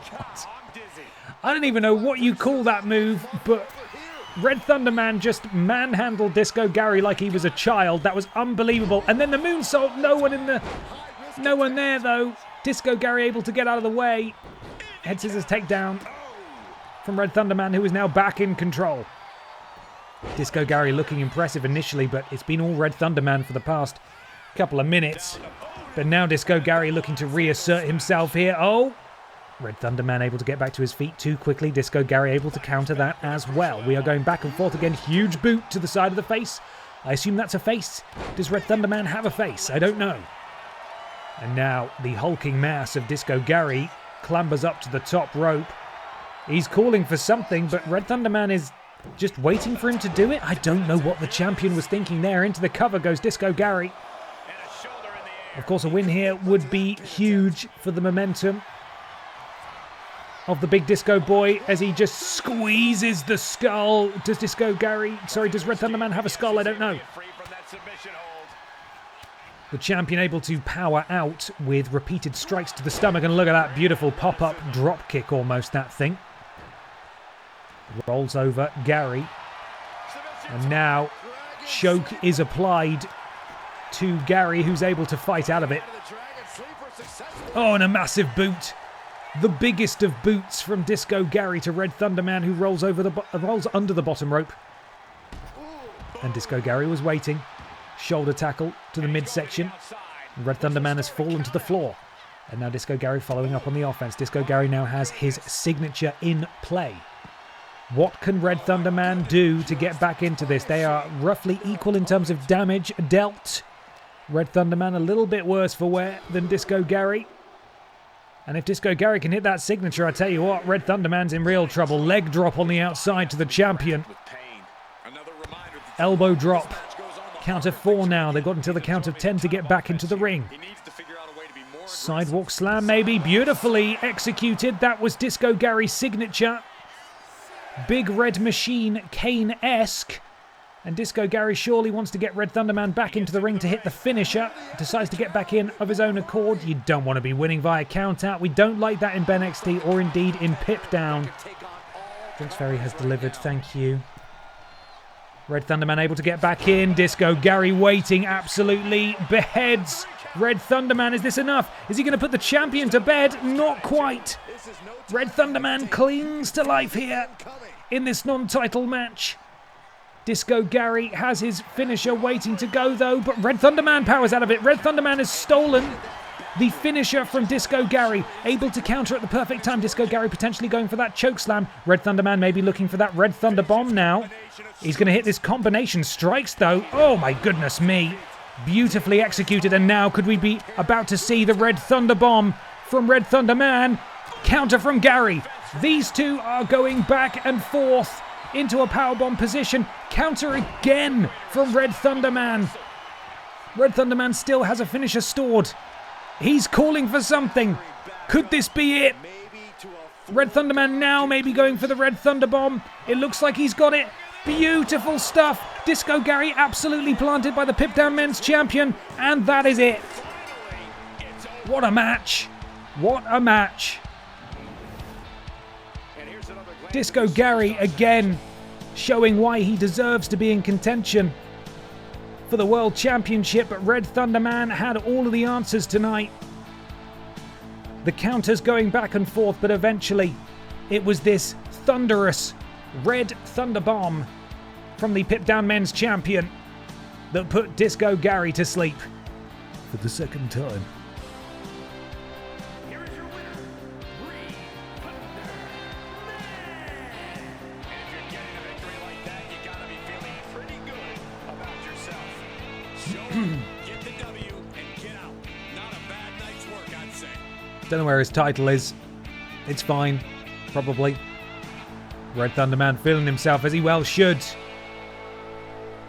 He has, in his short time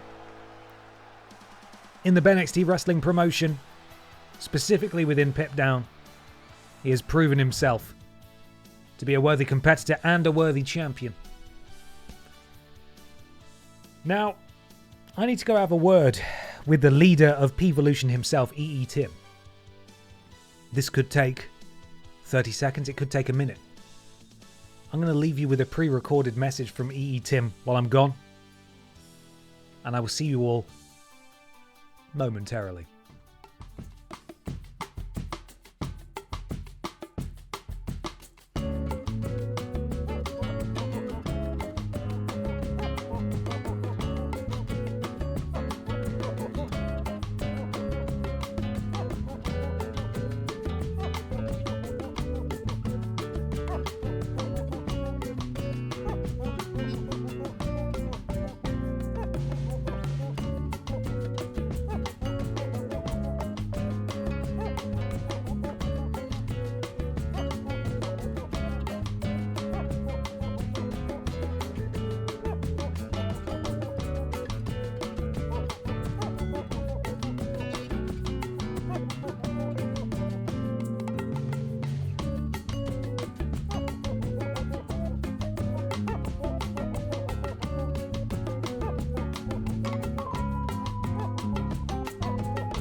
Welcome back, everybody, to BENXT.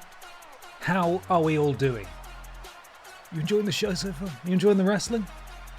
To think this wrestling show is free. You do have to sacrifice an evening. Nothing is free. For the benefit of those of you watching the VOD, I was accused falsely while I went to talk to EE Tim that of actually not going to talk to anyone, and in fact maybe going to urinate, which I will categorically deny. It's not true. I never wee, and I never lie. And you simply cannot prove otherwise.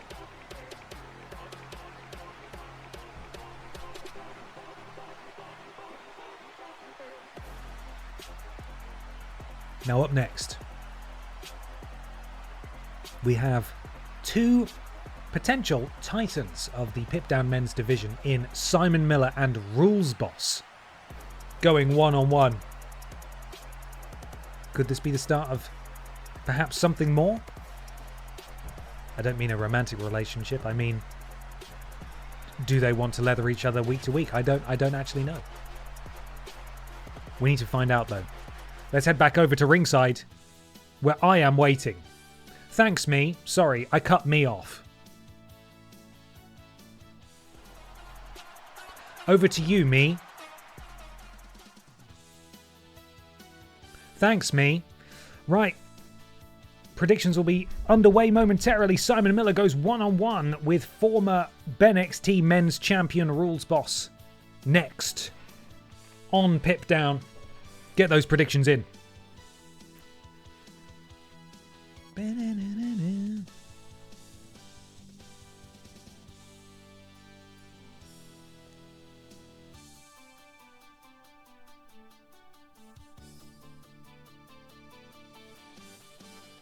Okay, we're good to go. Who's going to win? A lot of you backing Simon Miller, potentially the sentimental favourite, but in terms of performance, Rules Boss has won a lot of stuff. But without Troweling Badger's amazing Excel spreadsheet, I don't know if I can categorically say that these two have never gone one-on-one before, because they may well have done. They were, of course, both a part, I believe, of the Hell in a Cell match last week on the first episode of Pip Down to crown the inaugural Pip Down men's champion, which, of course, Red Thunder Man won. But let's see how they fare. One-on-one on Pip Down. Certainly it's a first-time matchup for Pip Down, at least. All right, I love this guy. Why? The following contest is scheduled for one fall. Making his way to the ring from London, England, weighing in at 225 pounds, Simon Miller. Now, of course, Simon Miller was the inaugural Aldi Red Thunder champion. The reason he's bold right now is because he pledged to shave his head if he lost the title. And he's a man of his word. And you know what? I was absolutely, quite frankly, pardon my French, flippin' shocked when he was able to defend it in back-to-back weeks. He set the record then. It's been beaten a couple of times since, but never forget, Simon Miller was the first. Things are about to get good. Things are about to get classy. Pinky's in the air. It's Baroque in here. If it ain't Baroque, don't fix it. I love how this person approaches their matches with dignity and honest respect for their opponents. Oh, too bad this isn't a friendliness competition. It's a fight, and I don't think that attitude's going to do him any favors in there. Oh, I think it might be stuck now.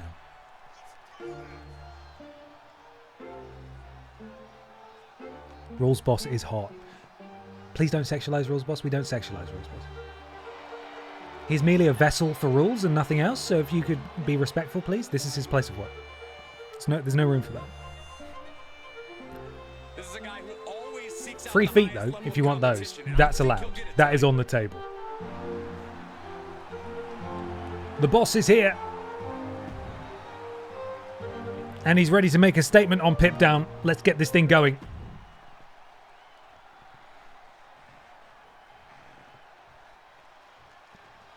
The boss. The Miller Man. We're underway. Oh, Simon Miller immediately going for the big clothesline. Rules Boss able to duck under. And takes him down quite emphatically. Boot to the spine from Rules Boss. Knee drop to the face as well. Following that up in quick succession. And now Rules Boss. Rolling neck snap.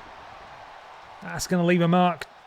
It's the problem with packing on quite as much muscle as Simon Miller has. You're not necessarily as mobile as someone with a slightly leaner frame maybe, but when you're in this position, raining down left hands, you'll be glad for that muscle, and the other person will be sorry for it.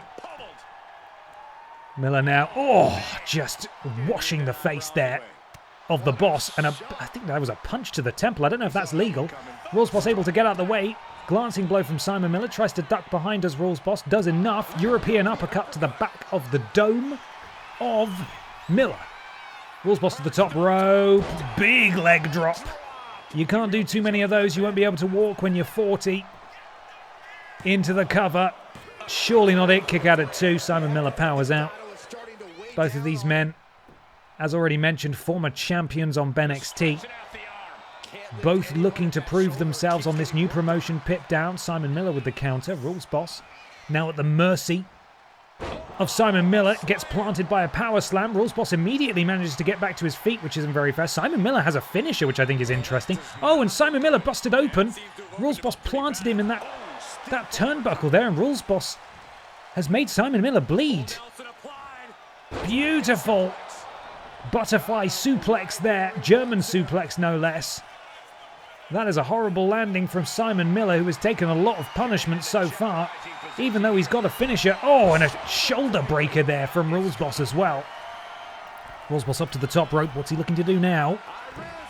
Oh, goes for the elbow drop. Simon Miller gets out of the way. I think, to be honest, as devastating as this finisher would be, if Simon Miller can hit it, which I think he's going to do, it won't be enough to put Rules Boss away, because Rules Boss just isn't damaged enough yet. You can see just a yellow head there.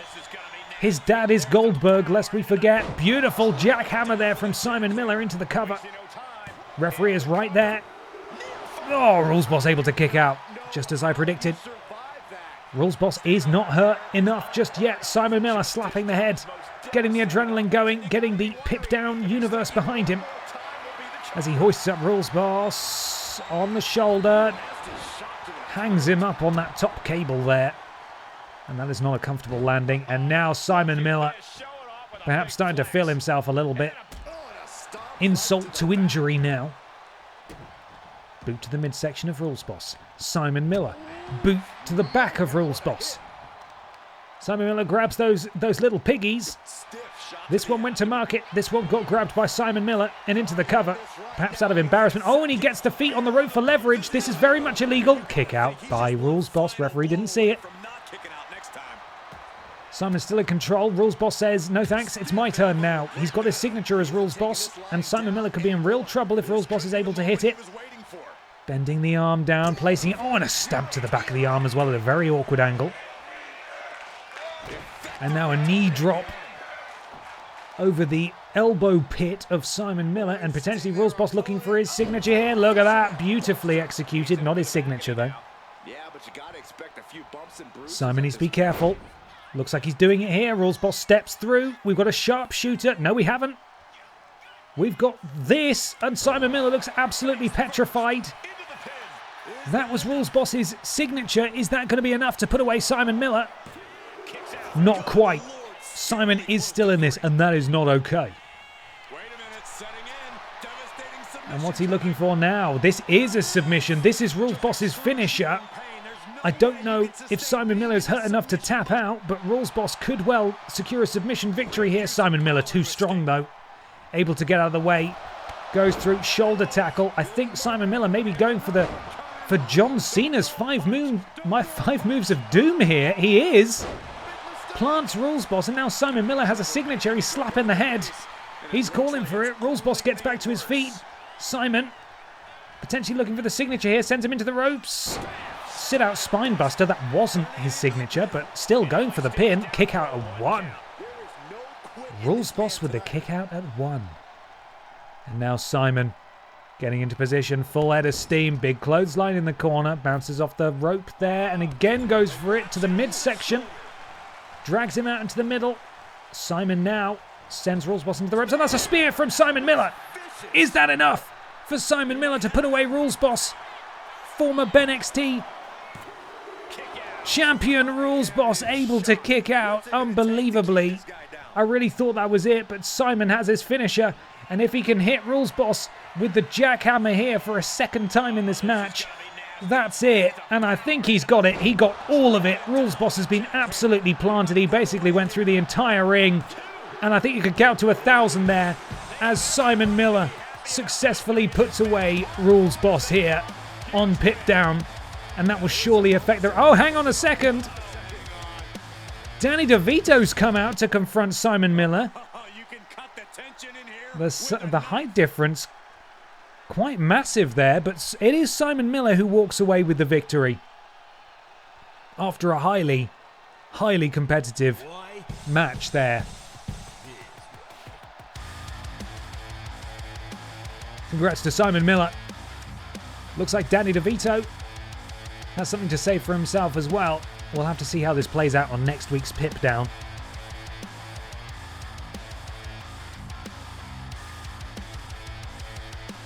Rules Boss unsuccessful tonight.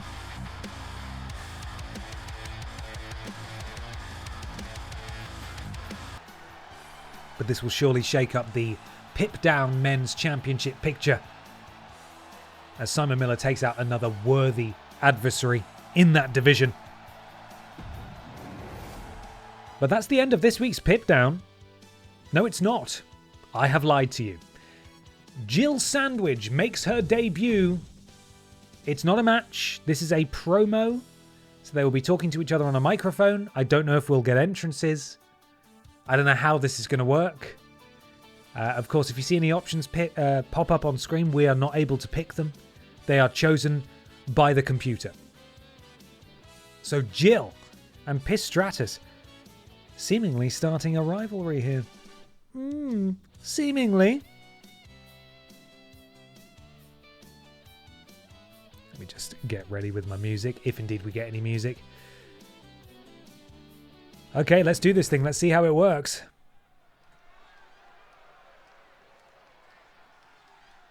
That was too close. You were almost a Jill Sandwich. You're right. Barry, thanks for saving my life. Schedule 4, 1 fall. Making her way to the ring from seasonal residencies, Jill Sandwich. The WWE Universe delivering quite a reaction.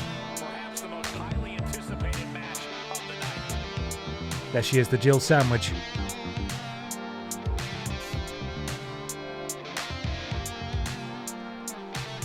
They've introduced it like it's a match, which I don't really understand.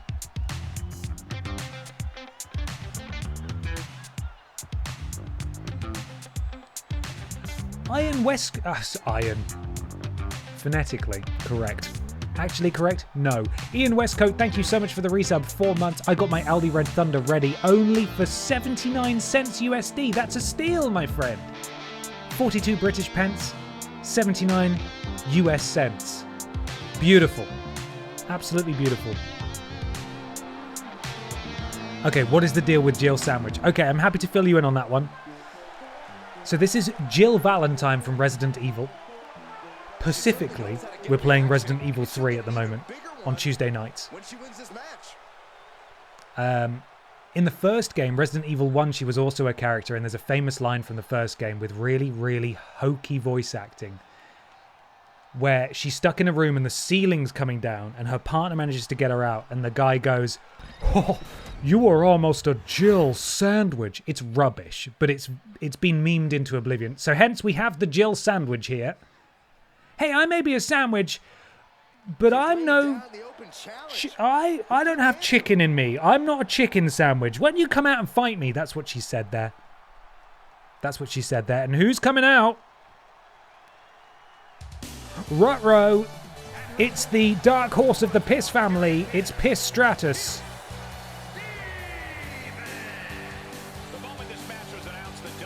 I don't know if this is a match.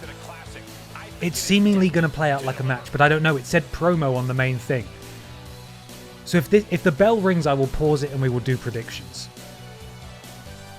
Pistratus, a distant cousin of the Piss family. You can tell she's a member though. She's got the nose, she's got the tattoo. The tattoo is hereditary. You inherit that.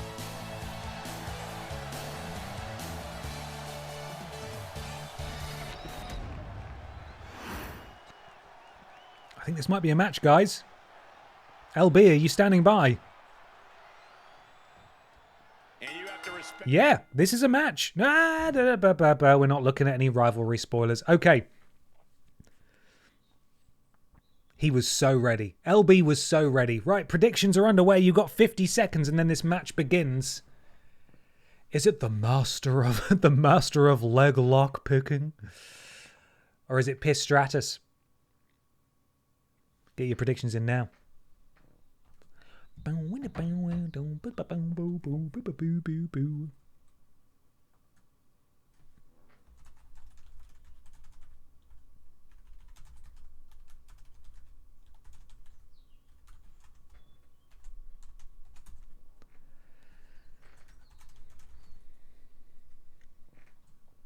13 seconds left. I've got to make Badger proud here. Trailing Badger, excellent with the names of the predictions. Lobrotovich, you are doing him justice. 100%.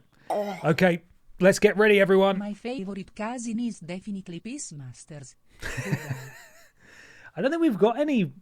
Are there any male members of the Piss family? I don't know that it's. I don't think it's genetically possible. They're like a different species. It's all female. But if there was, Piss Masters, that's exceptional. The Dude Brothers, thank you very much. Piss Jericho is still waiting to happen. Yeah. Oh my God. Ben, I might be going to Bristol next week. What's your Snappies order recommendation? Okay, I'm happy to do this recommendation for you, and I'm going to get Wide to do it. I'm going to get Wide to do it. So here's what you need, right? So you can have... Oh, look at my hand. That's not right. You want to have yourself a pizza, of course. Assuming you eat meat, I would recommend you get a pepperoni and a mushroom. That's just my favorite. And make sure you get stuffed crust. Okay? You can get any size you want. My other recommendation would honestly be the chips, which from a lot of places, including, and I am a Snappies scholar, so I know. I have tried Snappies in other cities, and it's not as good. And especially when you go to general, when you go to like general takeaways, you can get some like quite soggy and sad chips. I think, and I can verify because I was in Bristol earlier this year, the chips from this Snappies, very good. So cheesy chips, assuming again you're not plant-based, I'd get yourself a cheesy chips and a stuffed crust pizza with your toppings of choice. Again, I normally go with pepperoni and mushroom. That would be what I recommend. And just down the road from that, there's a Domino's. You can get yourself one of those. Get yourself one of those big dips. You know what I'm saying? The ones that make you need to go to the toilet a lot. That would be my recommendation to you. I hope that's helpful. Thank you for asking. Not enough people ask me that. All of the sides from Bristol Snappies were remarkably good. Glad to hear it. I have had a couple of their sides. I had their, they have like jalapeno popper things that are all right. I think they're okay. They're not the best I've had, but their cheesy chips I was always impressed with. Anyway, I hope that helps. Sorry to interrupt. Let's crack on. Jill Sandwich in her debut immediately eats a kick and another kick and another kick, and then neck breaker from Pistratus. Pistratus ran through, I think, a couple of people in that gauntlet match last week, falling ultimately at the feet of the all-conquering Lord Brotovich, who managed to capture the Butterfield Championship title championship belt. And now Pierce. Oh, a counter from Jill. Do not take her lightly. She may be wearing a sandwich, but she is a real wrestler, and she's here to do real wrestling.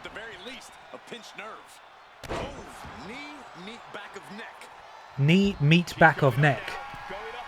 And now Jill, looking to impress us here as she goes up to the top rope. I hope you have a fantastic time. Please do give us feedback next week on the streams as to how you find Snappies if you indeed go. There's no pressure. You don't need to go. It's fine. Jill now on the outside, continuing the offense. Hit Piss with the stale bread. Oh, the stale bread! God, when I was...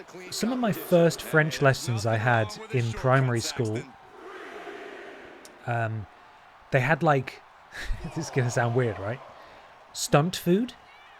By which I mean, not plastic food, like actual food that was just off, so we could learn. So the teacher had a baguette, and it looked like a real... It was a real baguette, like a French stick.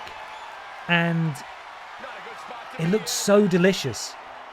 But it was rock hard. Not rotten, but just like cement. And I felt so misled and betrayed by this baguette, this French stick.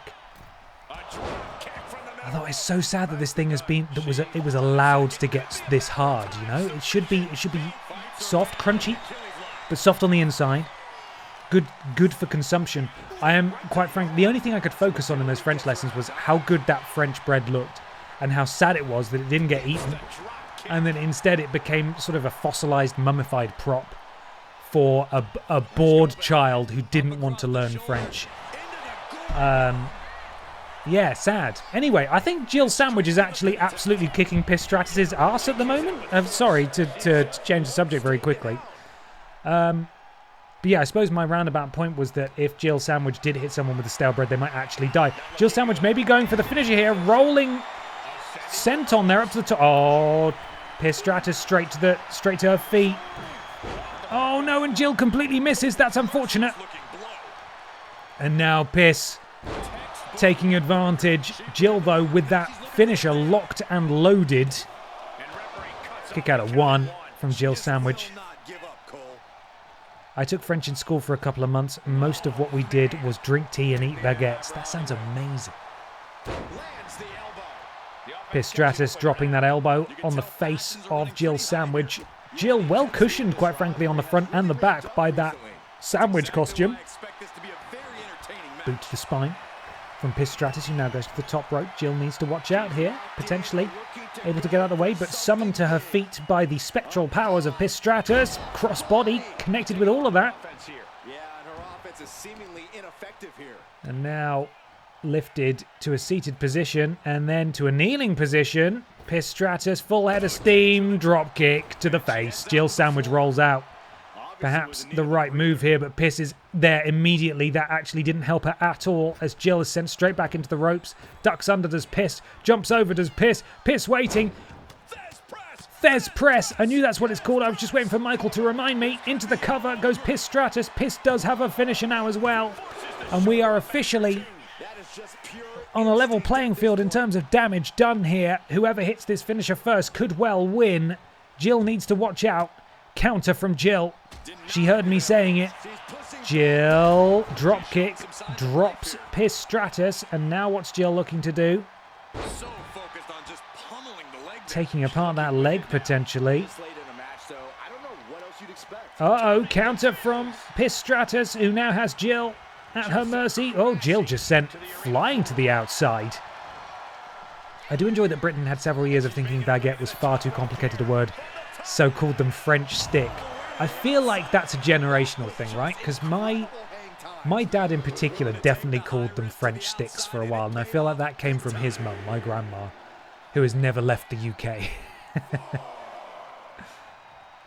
But yeah, it is still to a certain extent used interchangeably in Britain, I find, at least in my family, French stick or baguette, which is fun.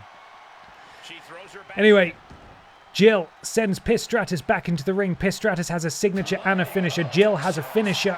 If Jill hits this finisher, she could win in her debut. Let's see what Jill can do. Russian leg sweep.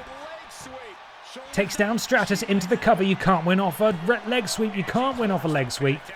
And Pistratus agrees. That would be insulting. We don't want to do that. Jill Sandwich looking for the finisher here. Potentially, I have no idea. No, that was just a snap suplex. Dealing more damage to Pistratus as she is lifted back to her feet. Look at these educated feet of Jill Sandwich. Planting the face of Pistratus into the canvas. Is this the finisher from Jill Sandwich? Beautiful swanton bomb. That was it, actually. That was it. Is she going to win in her debut? Jill Sandwich, not quite. Oh, Pistratus just able to stay alive in this match. Jill Sandwich needs to stay on top of things here. She cannot get complacent. Pistratus is so dangerous. She has got her signature and her finisher stored up. Jill needs to stay ready. Oh my goodness me, this sort of surfboard stretch here, I think potentially is what that's called. I'm not entirely sure. Piss, though, able to roll out into a pin. Kick out by Jill. Who's going to connect first? Oh, it's Pistratus with that leaping clothesline. Oh, and Jill is in trouble now. She is a member of the Piss family for a reason. You need to be careful. She's got something to prove after coming up short last week. Oh, and a takedown from Pistratus in the corner. That was her signature. Is this it? Oh, and Jill's still able to stay alive here. As it stands, Jill has a signature. Pistratus has 2 finishers. Jill needs to be really careful. That is where Pistratus wants her to be. This is where her finisher lies. She's getting a bit confused. No, she's not. Oh, no. What are we looking for here? Oh, she's going for a pinning combination here. Interesting. A kick out immediately. I think maybe Pistratus got a bit confused there. Referee was in the way. Jill potentially looking to roll to safety on the outside. Pistratus now. This, I think, is her finisher. Oh, Jill, you've done so well. You've got nothing to be ashamed of, but Pistratus, as I said, is a member of the Piss family. Jill could have won this several times over. But it is Pistratus who defeats Jill Sandwich in her debut.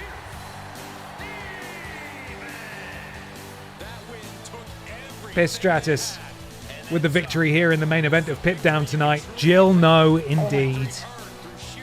Jill may be a sandwich, but that's a wrap.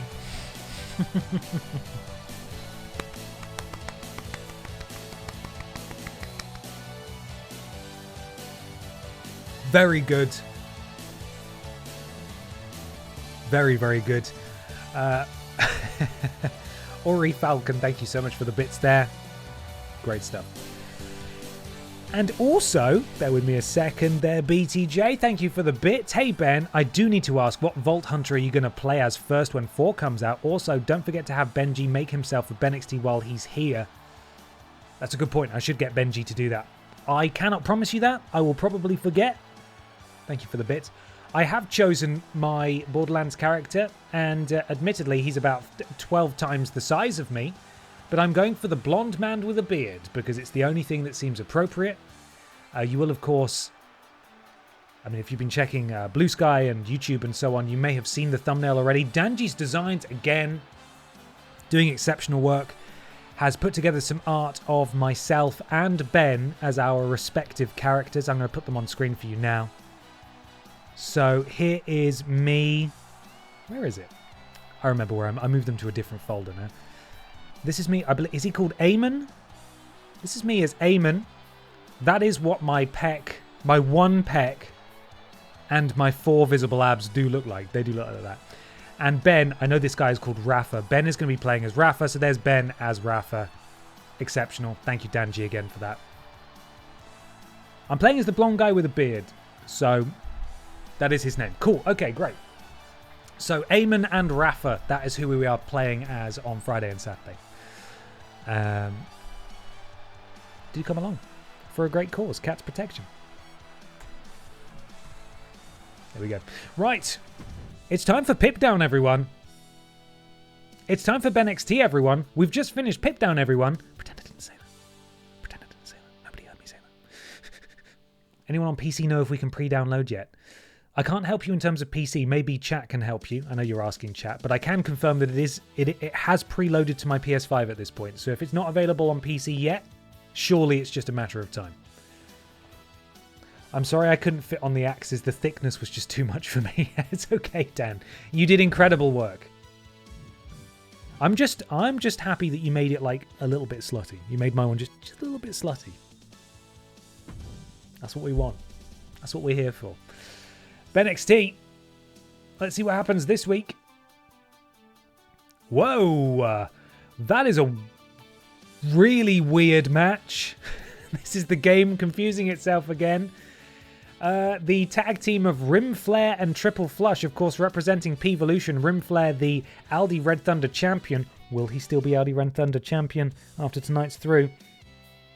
With Mr. Black in their corner, taking on the BENXT Tag Team Champions of Wet Boy and Pau Musek, Los Poki Hermanos, with the winner of all trophy in their corner. Don't really understand this. I think the important thing is that EE Tim has spoken to the BENXT contingent of Peevolution and said, here are your marching orders. You need to bring home the BENXT Tag Team Gold to Peevolution. We will control all the brands. We will hold all of the gold. That's my assumption anyway. Dick Machinko's doing a promo. Can't wait to hear what he says. Probably something really bad. Admin takes on Nathan Cake once again. That may be the match that we cut, so we can put the Aldi Red Thunder Championship match on. Grimace takes on Ann Horse. And in the main event, it's Zombie Cheggers, Funky Barbara Piss, and German Cheggers. The first time Zombie and German Cheggers have met. My goodness me. Call her main event Barbara, am I right? Bloody hell, a Cheggoff. It is. Ich bin Cheggers, hey ho. Right, sorry guys. Love you both. We did see this match last week. So we are cutting your match. Even though that's just a promo, that's part of a rivalry, so I'm not going to touch that because it might break the game. Customized match. It's time for a battle royal, everyone. We will presumably get to this tonight as well, which is exciting. 6-way. We do 6 ways, don't we? And the current Aldi Red Thunder champion is, of course, Peevolution's Rim Flair. 1 win, 0 losses. He won a championship in his debut. The best of them do. Wheel, wheel, wheel, wheel, wheel, wheel, wheel, wheel. It's wheel time. Ignore the wheel that pops up immediately. I can't hide it. Oh, I can actually hide it. There we are. Right. BENXT wheel time. Who will be challenging for the Aldi Red Thunder Championship this evening? Let's find out.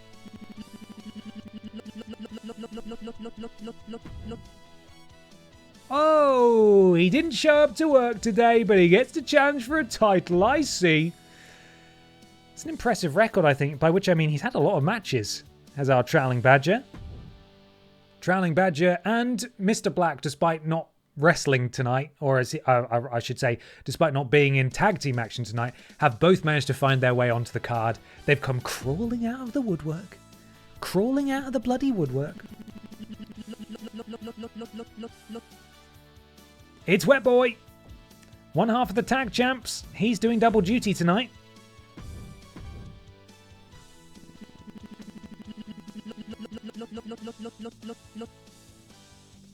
Blast! Unlucky Lovejoy. Your dream has come true. Here's Blast. 2 more places remain. Give us Let's Go. Let's have a Let's Go match. James Jenkins!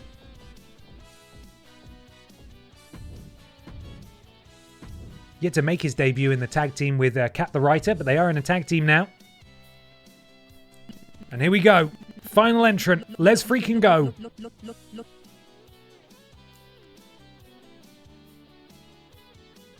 No. You can't do that, James. Fuck's sake. We've got 2 double duty wrestlers tonight in Wet Boy and German Jeggers. Oh, for God's sake. Okay. There it is.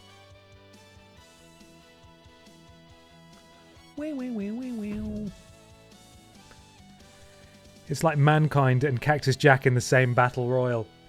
That's the thing, you know, we did burn through like 5 or 6 different James Jenkinses at TripleJump. We could have like 12 different James Jenkinses on the roster. But that, you know, then he just has an increased chance and the numbers don't lie. And then we might end up with a battle royal that's all James Jenkins is. And that would be dangerous for the space-time continuum, quite frankly. The wheel! Thank you. The wheel's gone. Okay, up first. Ba, ba, ba, ba, ba. Boring Loner caught up there by the auto mod for saying, I absolutely loathe Jose Mourinho. I now hate German Cheggers too. The auto mod saw, I now hate German, and decided, that's hate speech. That's hate speech right there. You can't do that. I mean, I feel bad for allowing it, because hopefully it doesn't allow genuinely horrible things through later. But that's an occasion where the auto mod has misunderstood the context, I believe. Right? Right, Boring Loner? You don't hate Germans, do you? We love Germans here. Okay. I hear you're a racist now, Father. I shouldn't have done that accent. It's just as bad, isn't it? I'm also to blame. Right, up first. Weird. But the boys from Peevolution take on the tag champs with the Mod Squad's Mr. Black and the Inanimates, the Winner trophy, in their respective corners. Weird. Let's do this thing. Noah the Boa is also now testing the auto mod and has been caught out by it. Let's not upset the auto mod. Let's not try the auto mod, shall we? Weird that E. Tim is not in their corner tonight. I don't really understand that.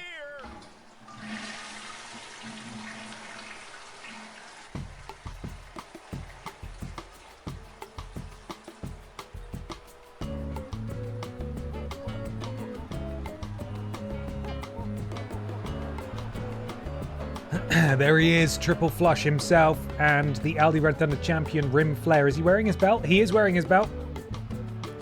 Don't know if he'll still have it at the end of the night. Of course, Mr. Black just there for a payday. Do not understand this at all.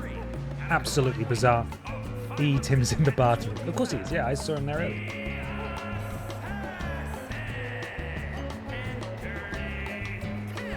This could potentially be the start of their quest to claim another championship here for Peevolution.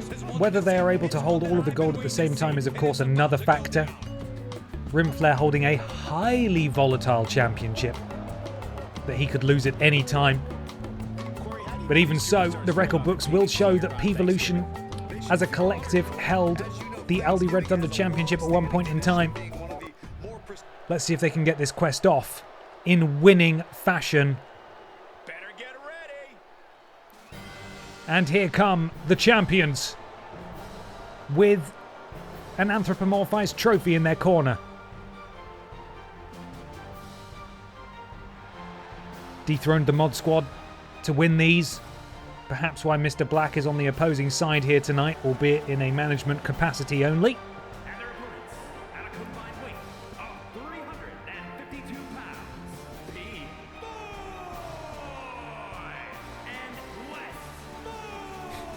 P-Boy and Wes Boy are here. Showcase the very best in tag team wrestling tonight. Looking to be another one for the highlight reel. Let me take this opportunity to say happy Thanksgiving to all of you watching tonight. Happy Thanksgiving, everyone, of course. Happy Thanksgiving to all of you watching. Borzorkor, thank you so much for the subscribe, my friend. Welcome to the thickness. Glad to have you here. Hope you're enjoying BENXT this evening. Let's get this match underway. Rim Flair starting things off for Peevolution. Wet Boy starting things off for the tag champs. And we're underway. Wet Boy immediately with a running neck breaker there to Rim Flair. And hoists him up. The power of Wet Boy on full display into a running power slam. Rim Flair, though, with an awful lot of momentum. Coming off the back of his championship win. Oh, Dragon Leg Screw takes down the big blue boy there. Did you guys see that the dude who makes everything in chocolate made a Pau Musek recently? Did he really? I didn't see that. The submission specialist Rim Flair here, looking to wear down Wet Boy, but of course Wet Boy, a powerful, powerful lad there, able to power out. Thumping strikes to the face and the back of Rim Flair. Stop it, he's 80 years old, leave him alone. Rim Flair with his giant nappy-like underwear on in this match. Potentially seeing the first tag here. In comes Pau Musek, the Lightning Mouse. The other half of the tag champs. Mr. Black doing something nefarious on the outside. He slid a kendo stick into the ring. Of course, not legal in this match. I don't know that's really the way the tag champs do things. But then I forgot, actually, he's not on the tag champs side. He's on Peevolution's side. So maybe that's how Peevolution do things. It probably is, to be fair. Pau Musek. Oh! Just garroting Rim Flair on the ring there. And Pau Musek going over. Getting distracted by Mr. Black. Potentially paying dividends here for Peevolution. But it's Wet Boy who's taking advantage of Rim Flair on the outside. Sends him back into the ring now, though. I feel like I'm about to sneeze. Am I about to sneeze? Pau Musek. Beautiful crossbody. Lands flush. Pun very much intended. Triple Flush now climbing back out of the ring. Of course, now that he has gotten involved, Triple Flush is unable to interfere in this match until a tag is made, which it is now done. Mr. Black very, very close to being ejected from this match as well. You can see that red bar very nearly full. He's thrown a weapon in. He's distracted the opposition. Perhaps one more thing and he gets what's the term? Ejected. He gets ejected from ringside. Triple flush, I believe, actually just a second ago made Peevolution bleed.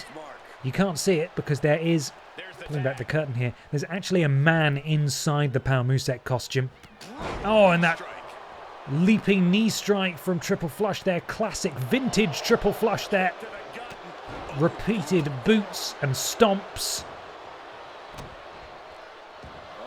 As Wet Boy absorbing a lot of punishment here.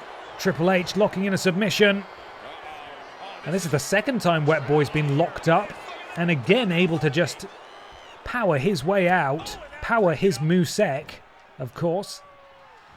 The man inside my Peevolution, exactly. Now, of course, Wet Boy, he's all Wet Boy. That's all him. That's all him. Another tag, and Peevolution is now legal. Neck breaker to Triple Flush. Hops over, looking to do something crazy here. Springboard, something, springboard. Hurricane Runner, beautiful stuff.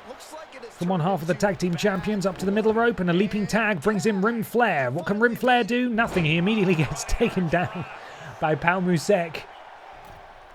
As Rim Flair is brought back to his feet, Peevolution sends Rim Flair into enemy territory here. And actually, it looked like Wet Boy is slightly out of the way, unable to make the tag and do the tag team maneuver there that would normally happen. But he's just too far down the apron. Peevolution still very much in control, though. And I tell you what, Los Pokémonos have been absolutely destroying the men from Peevolution so far in this match. Peevolution has his finisher stored. Rim Flair is in real trouble. Look how damaged he is. And oh, and Mr. Black removing the turnbuckle pad in full view of the referee, who now has his back turned. And actually, you know what? That didn't pay off at all. I'm not really sure what Mr. Black was thinking there. Just counters back and forth between Rim Flair and Peevolution. Rim Flair planted. Peevolution up to the top rope. What is Peevolution looking to do here? Rim Flair brought to his feet. Peevolution has a finisher stored. Is this his finisher? No, just a leaping head scissors takedown. Very impressive, but not overly damaging to Rim Flair. Peevolution, Rim Flair with a counter, sends Peevolution into his own corner, and a chop countered from Peevolution. And now Rim Flair there. Tag. In comes Wet Boy. This could be their tag team finisher, actually. And it is. It is their tag team finisher. Peevolution expended his finisher there for that particular maneuver. Triple Flush forced to come in and break it up. And now, of course, again, Triple Flush unable to come in and break up any subsequent pins or submissions until he is tagged in. Oh, God. And Peevolution straight back in. Rim Flair has not been able to get going at all. Triple Flush should really be tagged in at the next available opportunity. Mr. Black again inserting himself as a distraction, but it's not enough of a distraction for Rim Flair to make his way to his feet before Peevolution is turned around again and is able to continue to just lay on this punishment here. Wet Boy legal once more. What are we going to see here? Has Pippa violated the wellness policy? Or why haven't we seen her all stream? Or did she appear when I was visiting EE Tim? We haven't seen Pippa on stream yet. We haven't. Did I lift her up earlier? Oh my goodness me. What a great team. That was a pretty underwhelming finish from a pretty underwhelming match, I've got to say. In spite of their contemporary success over on Pip Down, the team of Rim Flair and Triple Flush could not come up with a response to the BENXT Tag Team Champions tonight, and Wet Boy was able to win off a very underwhelming move. The Tag Champs victorious. Peevolution not off to a great start this evening. There's a good chance that potentially Rim Flair could lose his title later as well. It could be a horrible night at the office for Peevolution on BENXT tonight. But the rivalry rolls on regardless, so we'll just have to see how it goes. There's a lot left in this race.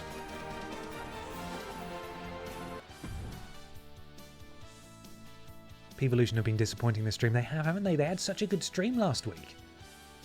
Haven't been able to do anything yet. Up next, we've got a promo from Dick Mychinko. I have no idea what he's going to say. And quite frankly, I think we're going to have to invent a lot of what he has to say. But, oh! Mild spoiler, potentially. Let's see how this goes. Oh, he's here. Big Demo Dick, the champion, is in the arena. Dead motherfucker, you fucking amateurs. I wonder what the champ has to say. What does the champ have to say? Chew on this, fuckhead. I'm Demo Dick, and I'm here to say I'm the world champion in a major way. If you want to car man fight for my belt, I'll tell you what, I'll kick your ass, but pretend that rhymed with belt. I'm gonna do a challenge. It's plain to see. If you want to come fight me on BENXT, I'll kick your ass from here to there. I will not stop because I've got no time to spare. I'll do it in under 5 minutes. Just you wait and see. It's me. It's me. It's the king of BENXT. That's what he said. Presumably, that's what Dick Machico said. I believe he called out a challenge where he said he'd beat someone in under 5 minutes. Is that right? Did I see that correctly? I was too busy trying to rap. Is that rapping? It's not rapping. Just remind us that was over and under a minute.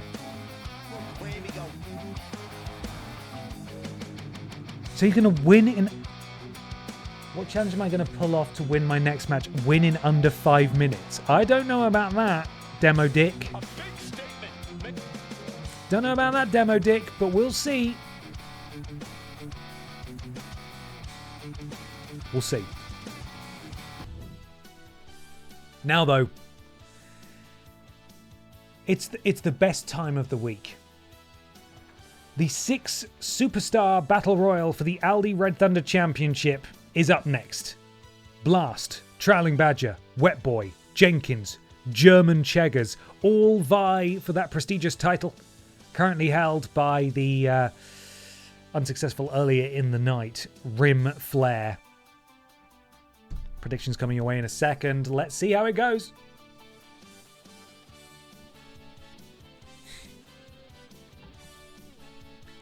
You think you're bad, you think you're bitching, I'll kick your asshole if it's still twitching. Brilliant.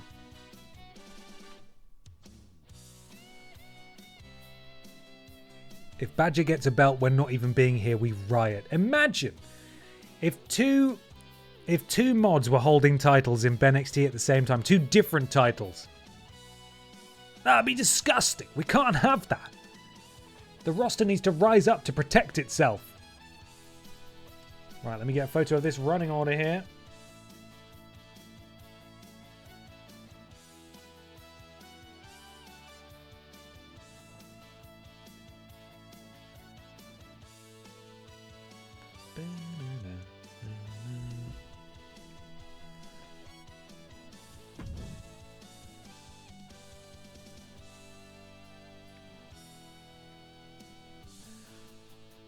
Hey, now, I'm not affiliated with the stable. True, but you are a mod.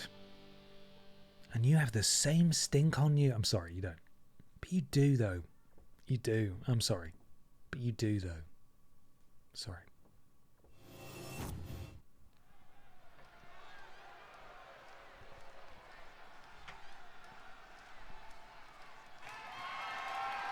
Mike Rome, what are they competing for?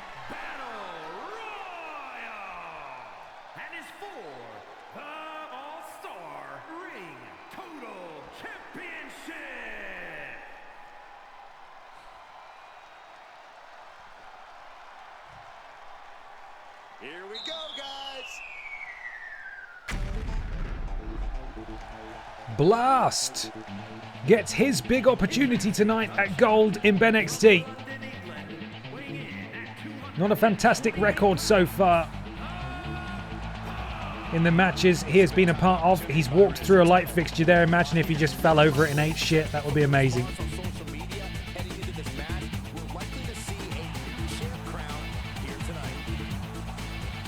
You've got that mod stench. It's going to be a fun charity stream tomorrow, eh?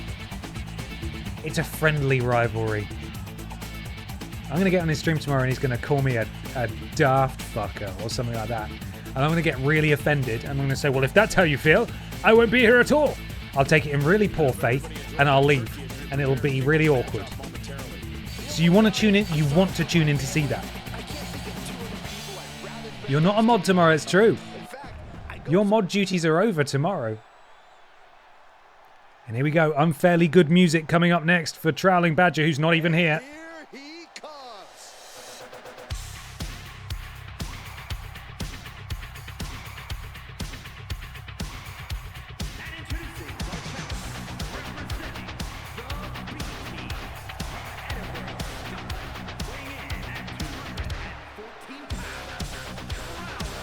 We've had no dark pictures this week, have we? We usually get at least one a week. Feels like we're feeling a bit underserved. I don't know about you guys. We might just have to listen to it at the end to get our fix. Our fix.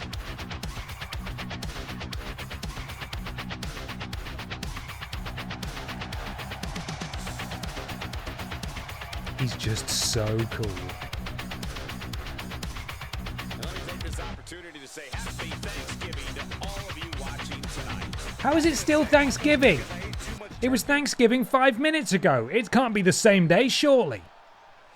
Victorious earlier on, one half of the BENXT Tag Team Champions on his inflatable throne that slides as if it were pushed by the angels. It is Wet Boy.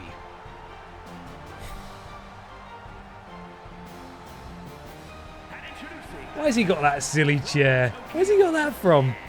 Weighing in at 252 pounds, one half of the NXT Tag Team Champions, Wes Boy out for the second time this evening, and he's not the only person who's out for the second time this evening, as these two will absolutely be throwing hands once again after Wet Boy and his partner Pal Musek took lumps out of him. It is, of course, the Aldi Red Thunder champion who is making his Dolph Ziggler entrance. Rim Flair moving faster than I think he's ever moved in his entire life. Why is he moving that quick? This guy hasn't had an Aldi Red Thunder championship can. So what am I saying? Aldi Red Thunder can backstage. There we are. I know the champ has looked good as of late, but I'd say the opposition has looked just as good, if not better.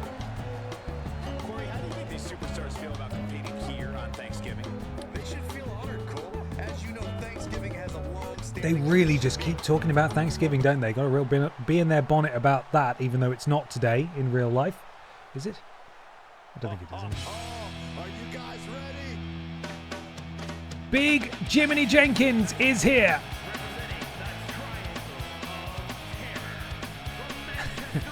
Oh, we're just getting word from the back. It appears that Rim Flair has dislocated both hips with that entrance and will be out indefinitely. Oh, man. Huge title match coming up, and a huge opportunity for the champ to prove to everyone that there truly is none better in all of WWE right now.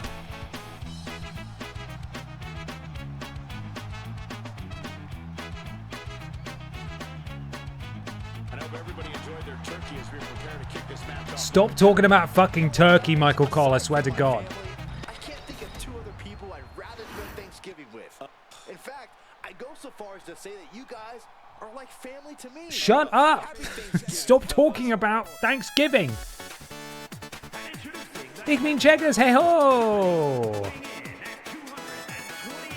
I hope he doesn't pull a muscle in this match because he's wrestling in the main event as well. Will be on the line here. You're right, Michael. It's just Ich bin checkers, hey ho! Here he comes. likely to see a new champ crown. He's picking up some real momentum there, isn't he?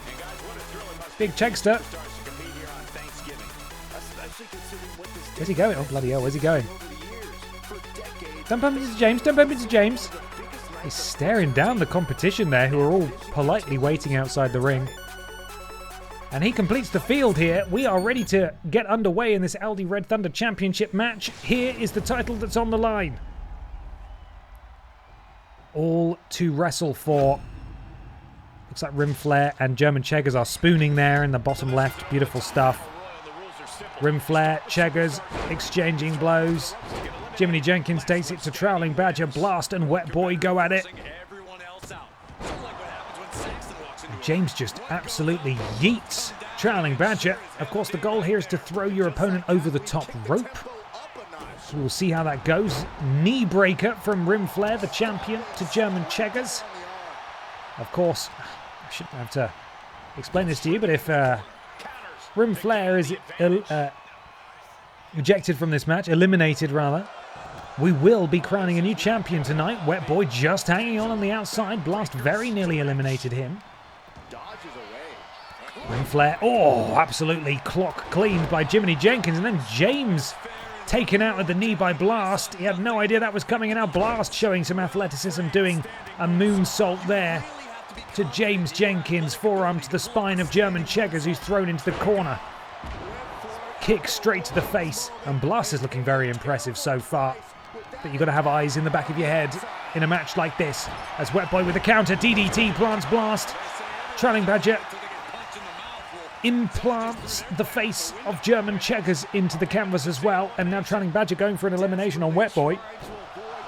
Oh, Blast! Oh, I was going to say, Blast looking so impressive so early on. Very nearly got eliminated by German Cheggers there. Blast able to counter though, sends Cheggers into the corner, trying to eliminate Cheggers now. Gets him up to the top. Wet Boy Wet Boy deciding to go after the champion instead. And German Cheggers is in trouble, thankfully able to counter. Hello, YV1. Wet Boy. Counter from the champion, Rim Flair. And I think we got a tag. Oh, we got a team up here between Rim Flair and James Jenkins to one half of the tag champs. Of course, James Jenkins also in the tag team division as well, so it makes sense to try and weaken the champion. Potentially put yourself in line for a future tag team title opportunity. James Jenkins and his tag partner, Cat the Writer. And now James decides to turn on Rim Flair instead. He is, of course, the champion in this match. Cheggers throws Wet Boy into the corner, turns around, catches Trailing Badger. I think he got a knee to the dick there of Trailing Badger. That's not very sportsmanlike, but there we go. All is fair in love and wrestling. And now James Jenkins planted. We've still yet to have an elimination so far, which I think might be maybe a record. Usually we have at least one person eliminated by now. Trailing, oh, there goes James Jenkins. I had to say it, didn't I? James Jenkins eliminated. Trailing Badger looking to eliminate Blast. German Cheggers looking to eliminate Wet Boy. Rim Flair decides, no, don't eliminate Blast. I want there to be more people in this match going after my title because I'm an idiot. Elbow drop from Rim Flair to Trailing Badger. Rim Flair now. Oh! Dirtiest player in the game is Rim Flair. He earned that nickname, of course, because he does not know how to clean bathrooms. Do not ask him to clean your bathroom. Rim Flair grabs a hold of German Cheggers. Suplex position. I think we're just seeing the power, really, here of Rim Flair as Blast in the background has some sort of episode. I hope he gets the medication and the help that he needs. Blast is nearly gone. Oh, he clings on, though. Trailing Badger continues to go for the elimination after the fact. Blast. Oh, no, Blast has been eliminated by Trailing Badger. I'm so sorry. I know Blast was a preferred entrant in this match, and Wet Boy is very lucky that Trailing Badger intervened with the champion there, because Wet Boy would have been eliminated. We are down to 4. German Cheggers, Wet Boy, the champion Rim Flair, and Trailing Badger. Rim Flair now, maybe going for an elimination here. No. He's just beaten the crap out of Wet Boy. Wet Boy able to counter. Look out, Rim Flair. Rim Flair able to slip out the back door. Of course, we saw Rim Flair get a couple of eliminations. Oh no, Rim Flair, the champion. Oh, God, I don't know how he got away with that. I was going to say the camera cut just the wrong time there. But Wet Boy did not connect properly with that elimination, so Rim Flair is still in this. I was going to say we've seen Rim Flair get 2 eliminations last week using his finisher to immediately eliminate them. That is an option. That is how this particular match type works. Wet Boy could be getting rid of Trailing Badger here. Trailing Badger's gone. We're down to 3. Wet Boy, German Cheggers, and the Aldi Red Thunder incumbent champion, Rim Flair. Counter from Wet Boy.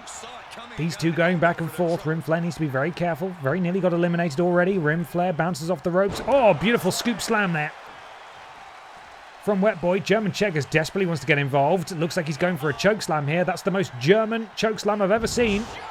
Hey ho, ich bin chokeslam, as they say. In Germany, I assume. Wet Boy just tossed straight over, and we are down to 2. It is Rim Flair. It is German Cheggers. Who is going to be walking out of this one as Aldi Red Thunder champion? Both men have finishers. Cheggers has his finisher as well. Can Rim Flair fight out of this? Rim Flair's taken a lot of damage. Cheggers could easily eliminate here. We could have a new Aldi Red Thunder champion. Rim Flair able to fight out of it. Rim Flair keeps his fingertips on the gold. He doesn't want to let Peevolution down. He desperately needs to hold on to this belt. Make EE Tim proud as he walks all the way across the ring. Spends too much time with German Cheggers in the air. German Cheggers able to counter, but Rim Flair with the low blow. Oh my God, Rim Flair absolutely punched the sack off German Cheggers there and follows up with a knee drop. German Cheggers doesn't have any genitals left as the dirtiest player in the game easily eliminates German Cheggers and retains his Aldi Red Thunder Championship. What a match. But Peevolution, in all likelihood, will be continuing into next week. Oh my goodness me. With all of the gold that they came into the week with and potentially making progress towards even more gold.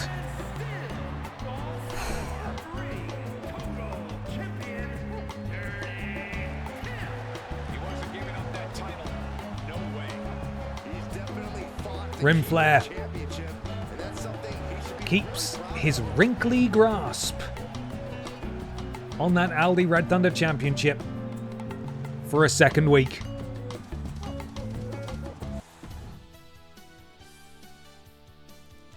We're not done, my friends. Grimace, who last week showed an interest in the BENXT Women's Champion Pamela Anderson in a confusing post-match cutscene in which it was implied that Pamela Anderson won her match, but she did not. Miss This Legs won the match. We all saw it. So I can only assume this is part of a rivalry. It does say rivalry match. I don't know why I said I have to presume. It says right there. Not going to look at the outcome here. But Grimace takes on Ann Horse in rivalry action up next. Who's walking out of this on? Who's walking out of this on? Who's walking out of this one on top? Place your bloody bets. A massive 10 channel points wagered in favour of Grimace initially, pushing it to 100% in favour of Grimace.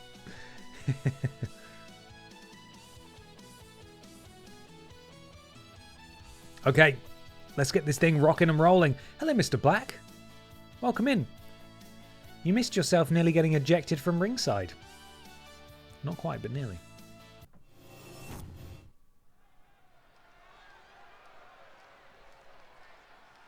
This woman is the real deal. She bloody well is. Grimace has won just about all there is to win on BENXT. Quite frankly, I'm imagining she's wishing she could have been transferred to Pip Down so she had new lands to conquer. But as it stands, she's reinserting herself in the BENXT Women's Championship picture, where she's had success in the past. And that trend could continue tonight. The grim ace of BENXT. Absolutely. Has Ann Horse won a match yet? Genuine question. Not entirely sure. Either way, she's in action now. So...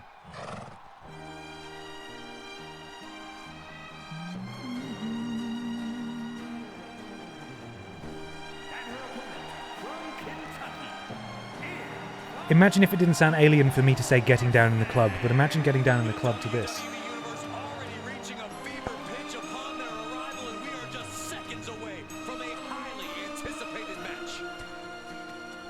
Just throwing absolute shapes, you know what I mean? Some fucking stinky shapes where people go, that guy fucking reeks, get away from him. He's throwing the most foul-smelling shapes you've ever seen. Get away from those shapes. Those shapes are bad for you, they're noxious, they're carcinogenic. Don't go near do not go near those shapes. Get away from the shapes. Good luck, Ann Horse. You're about to be fed to a McDonald's mascot. Shouldn't be biased.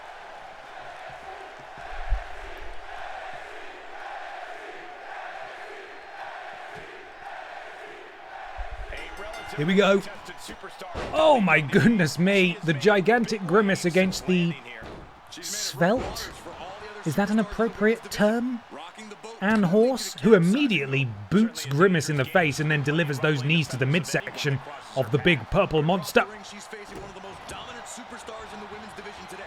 A superstar who's taken her opponents to hell and back nearly every time she steps Grimace, Ann Horse. Going one-on-one here, back elbow from Ann Horse into the cover. That's not nearly enough. Kick out at one from Grim Ace. Grimace with a counter. Boot to the hindquarters of Ann Horse. Into a powerbomb position here from Grimace. Oh, thunderous. That's an awful long way for a horse to land, but not nearly enough damage was dealt as a counter was put in place there. Forgot the words I was looking for. I think it kind of worked. You see a sign in the crowd there that just says horse. Big Horse fans, massive splash there from Ann Horse. I am impressed by the tenacity of Ann Horse thus far. Perhaps I was too hasty in my assumption that Grimace was going to come out of here with the victory, but we start to see the power game of Grimace potentially pay off here. She has absolutely destroyed all competition in her way in the past. Lest we forget that she was the one that cemented the unfortunate reputation of Funky Barbara Piss in the early days of BENXT by just fundamentally and soundly beating her over and over again. Ann Horse countering back and forth. Grimace now. Ann Horse snoot first onto that turnbuckle. Oh my goodness me, and that's such a tiny arm. Ann Horse has such a tiny, slender arm that just got stamped on by the huge leg of Grimace. You don't like to see it. Grimace sent into the corner by Ann Horse. Ann Horse, arm seemingly still fine. Forearm to the spine of Grimace, and again. And now what's she looking to do? Grabs the leg, hooks it between her legs. Oh my goodness me, and driving that knee down on the back of the leg of Grimace. Again, very sound strategy, taking out the base of the bigger, more powerful superstar. Ann Horse now does have her signature though. Grimace very close to having hers as well, but Ann Horse has yet to really take much damage until now. Grimace has just dealt yellow body damage to Ann Horse. Horses don't have arms, Ben. Silly. Sorry, true. The front legs, then, of Ann Horse. Double axe handle from Grimace. Grimace sends Ann Horse into the ropes. Grimace with a huge head of steam. Just about takes the bloody face off. Oh my goodness me, and Ann Horse sacrificed some of her signature bar to stand up early and just got wiped out by Grimace. That was a poorly calculated move. Grimace now showing us her fancy footwork. I don't know what the end goal is here. Ann Horse just prone. Gut wrench, deadlift, powerbomb there. Incredible from Grimace. You know what, maybe Ann Horse didn't use any of her signatures to stand up early. I think I confused the two. Where did Grimace's signature bar go? I don't know. I can only assume Ann Horse counted it at some point, maybe. Either way, it looks like we've got a comeback, which we've seen a few times in the stream, from Ann Horse. She gets all of it, which means she's secured herself a signature, which she already had. Could we be about to see an upset here? Could Ann Horse be about to pull off the victory? Oh my goodness me. Grimace able to roll out of the way. And now Grimace potentially smells blood in the water, and it's horse blood, and she likes horse blood, and McNuggies are made out of horse blood, and she's going to make McNuggies out of the horse blood, and it's really bad, but Ann Horse is able to counter. Grimace says no, just a single palm pushing her away from the rope. Ann Horse ducks away, but Grimace still manages to grab her. Oh, huge scoop slam, and into the cover goes Grimace. Off a scoop slam. Surely not. Kick out at one. Kick out at one. Horses' legs are anatomically closer to our fingers than they are our arms, so just call them long-hooved horse fingers. I'll consider it. I'll consider it. Grimace to the top rope. We don't often see her up there. Oh my goodness me. Huge diving shoulder tackle into the cover. Is she going to win off that? The Snoot pushed to one side. Kick out at 2.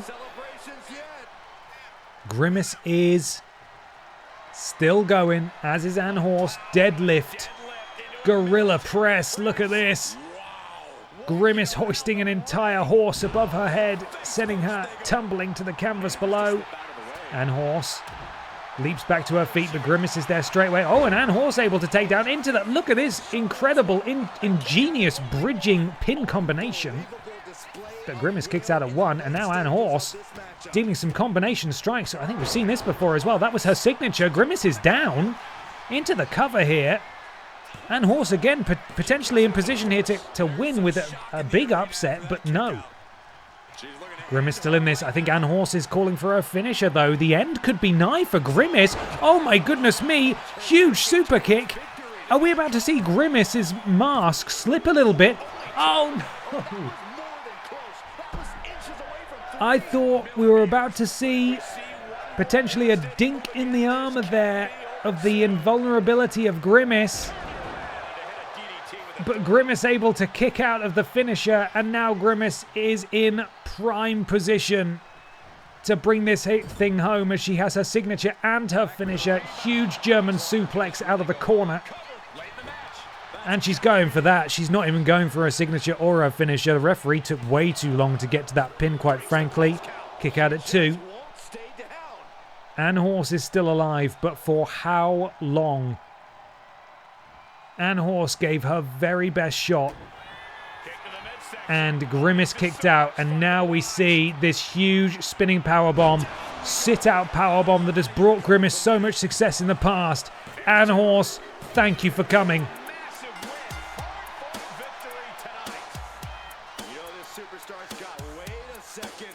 Uh-oh. Oh, Pamela's here. She slid in under the rope. Grimace was looking at the entranceway there, and Pamela Anderson managed to slip in where Grimace wasn't looking, raining blows down on her potential future challenger as she holds her arms high. And this thing is far from over. Grimace successful against a very game Ann Horse this evening. But Pamela Anderson with the attack after the bell. These two aren't done. I don't imagine it'll be long before Grimace gets another shot at that Women's Championship, and who knows how that is going to go. Whoa! Welcome, guys. Thank you so much for the raid. Wrestling Takes, thank you so much for the raid. That's so kind of you. I hope you had a lovely stream. I apologise. A lot of you are probably in follower jail right now. It's just a precaution. If you do stick around to say hi, then I'd love to say hi to you. But if not, thank you so much for the raid. I hope you had a fantastic stream. Enjoy the rest of your evening if you need to shoot off. But welcome in if not. My name's Ben. This is BENXT. Please don't tell WWE I made this shirt.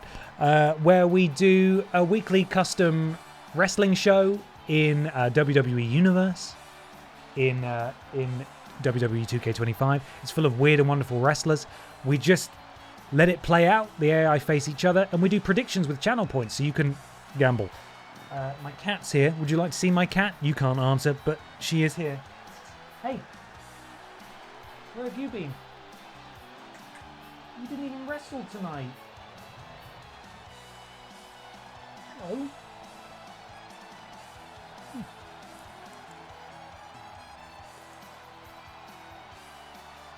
What are you doing? You just came in under the wire to say hi before the end of the stream. Yeah? No. You want to go. Fair enough. See you later. There's Pippa. Pippa the cat. She's one of my women's champions, of course. She sometimes likes to say hello. Sometimes she doesn't, and she buggers off. But there we are. Right. Let's continue, everybody. We have... Fuck it. We'll do the main event as well. It could take a... I saw way too much of that rivalry action there. I didn't want to see it. But we're going to do it. One final match this evening. The Triple Threat main event. We have Funky Barbara Piss. We have Zombie Cheggers and German Cheggers in a Triple Threat match. Let's see how this goes. Prediction coming your way momentarily in the chat. If you are a raider, there's a good chance you've accrued a small amount of channel points. I'm hoping you'll be able to take part in the prediction, even if you're not able to comment just yet. But let's get this thing underway. I didn't pay enough attention to the order that they were making their entrance, but we're going to do it anyway.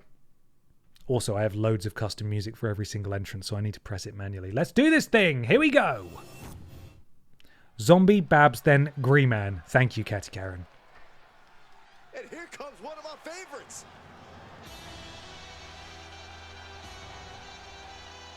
The following contest is a triple threat match. Making his way to the ring. There he is. Weighing in at 228 pounds, a zombie. Ever since I took my spot The Zombie Key. He's done pretty well recently, I think. He has wrestled on this stream already. But he has stiff competition tonight. Of course, in one member of the Piss family. You've got to be careful of those pisses, because they'll bloody get you. It's pissy time.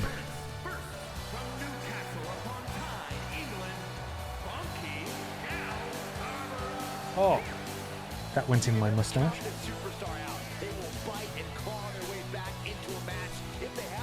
Sounds to me like they just can't admit when they're finished. That or they're just plain desperate for wins. Corey, how do you think these superstars... Fantastic entrance from Funky Barbara Piss there. But we're not done yet. We've got another Cheggers in this match, which is not okay legally, I think. Hey ho! Ich bin Cheggers!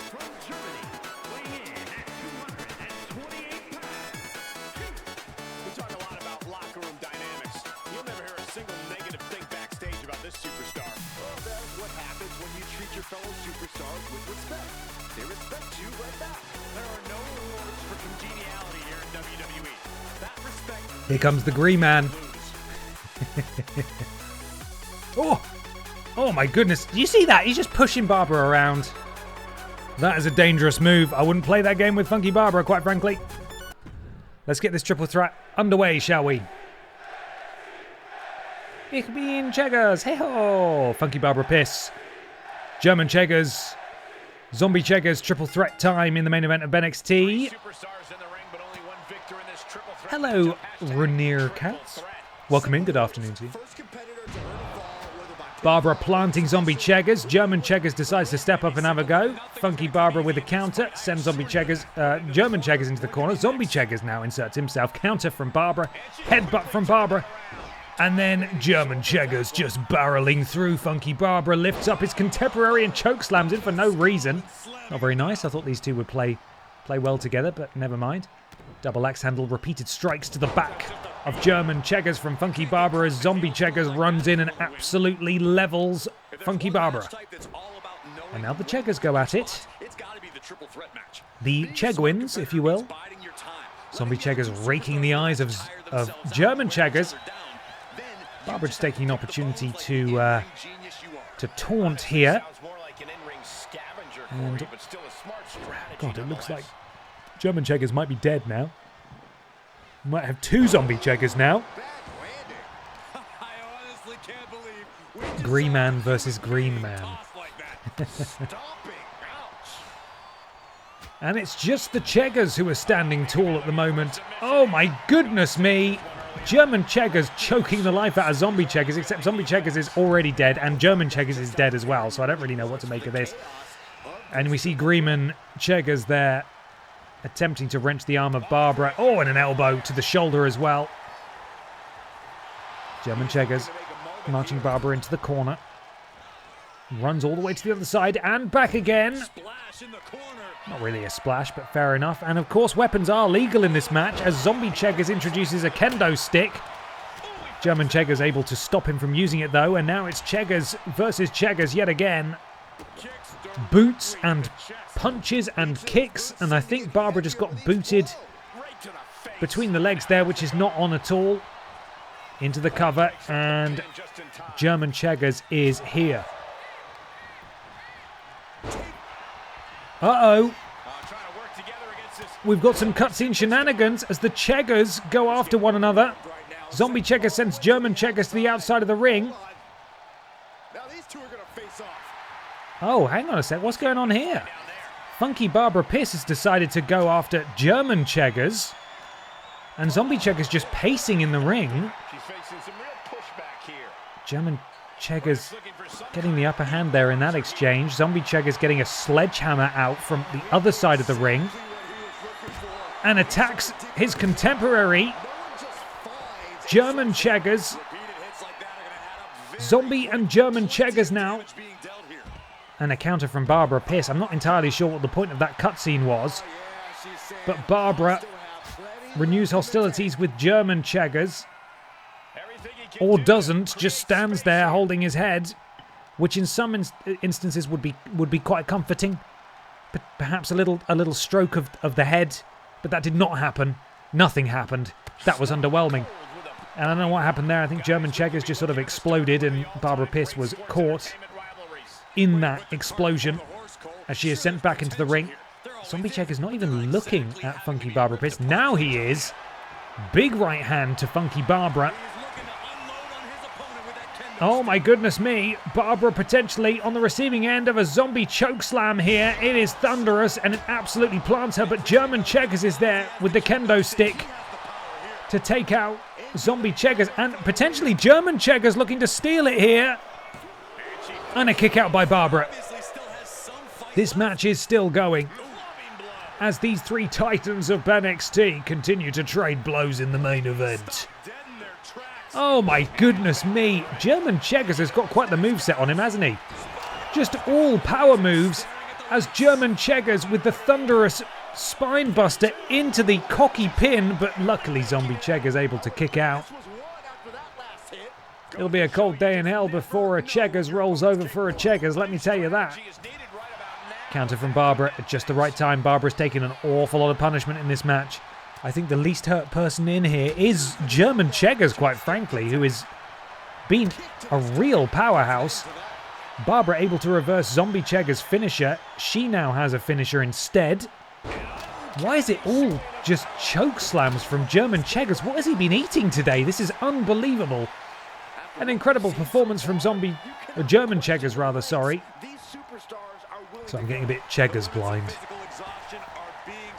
German Cheggers sends Zombie into the ropes, ducks down. Big back body drop there from German Cheggers as Barbara takes loads of time to get herself a baseball bat. And German Cheggers, who is on that John Cena super serum tonight, counters easily, takes the bat for himself, and just absolutely wails on Barbara Piss.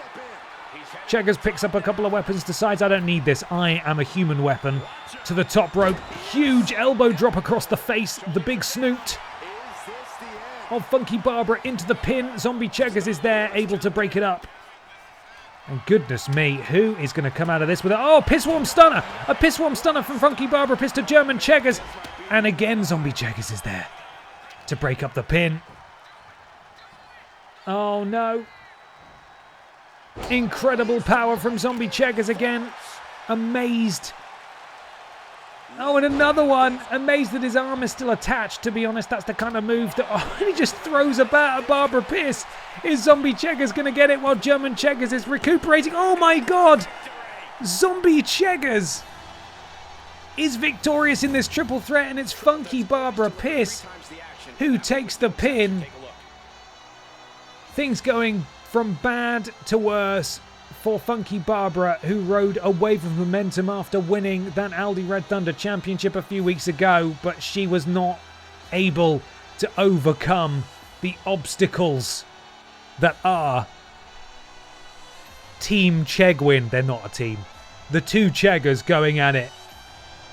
And Funky Barbara, their victim tonight, as Zombie Cheggers is the one who stands tall in the main event of BENXT, and indeed the final match of this week. I don't know what feud this even is. Who's in it? Oh, it's Zombie Cheggers and Barbara. Oh my goodness me. It's unfortunate for Barbara. I don't know what would have happened if German Cheggers had won. Should we have a look at what's going to happen next week? 300 points to 10k. Well done. Incredible stuff.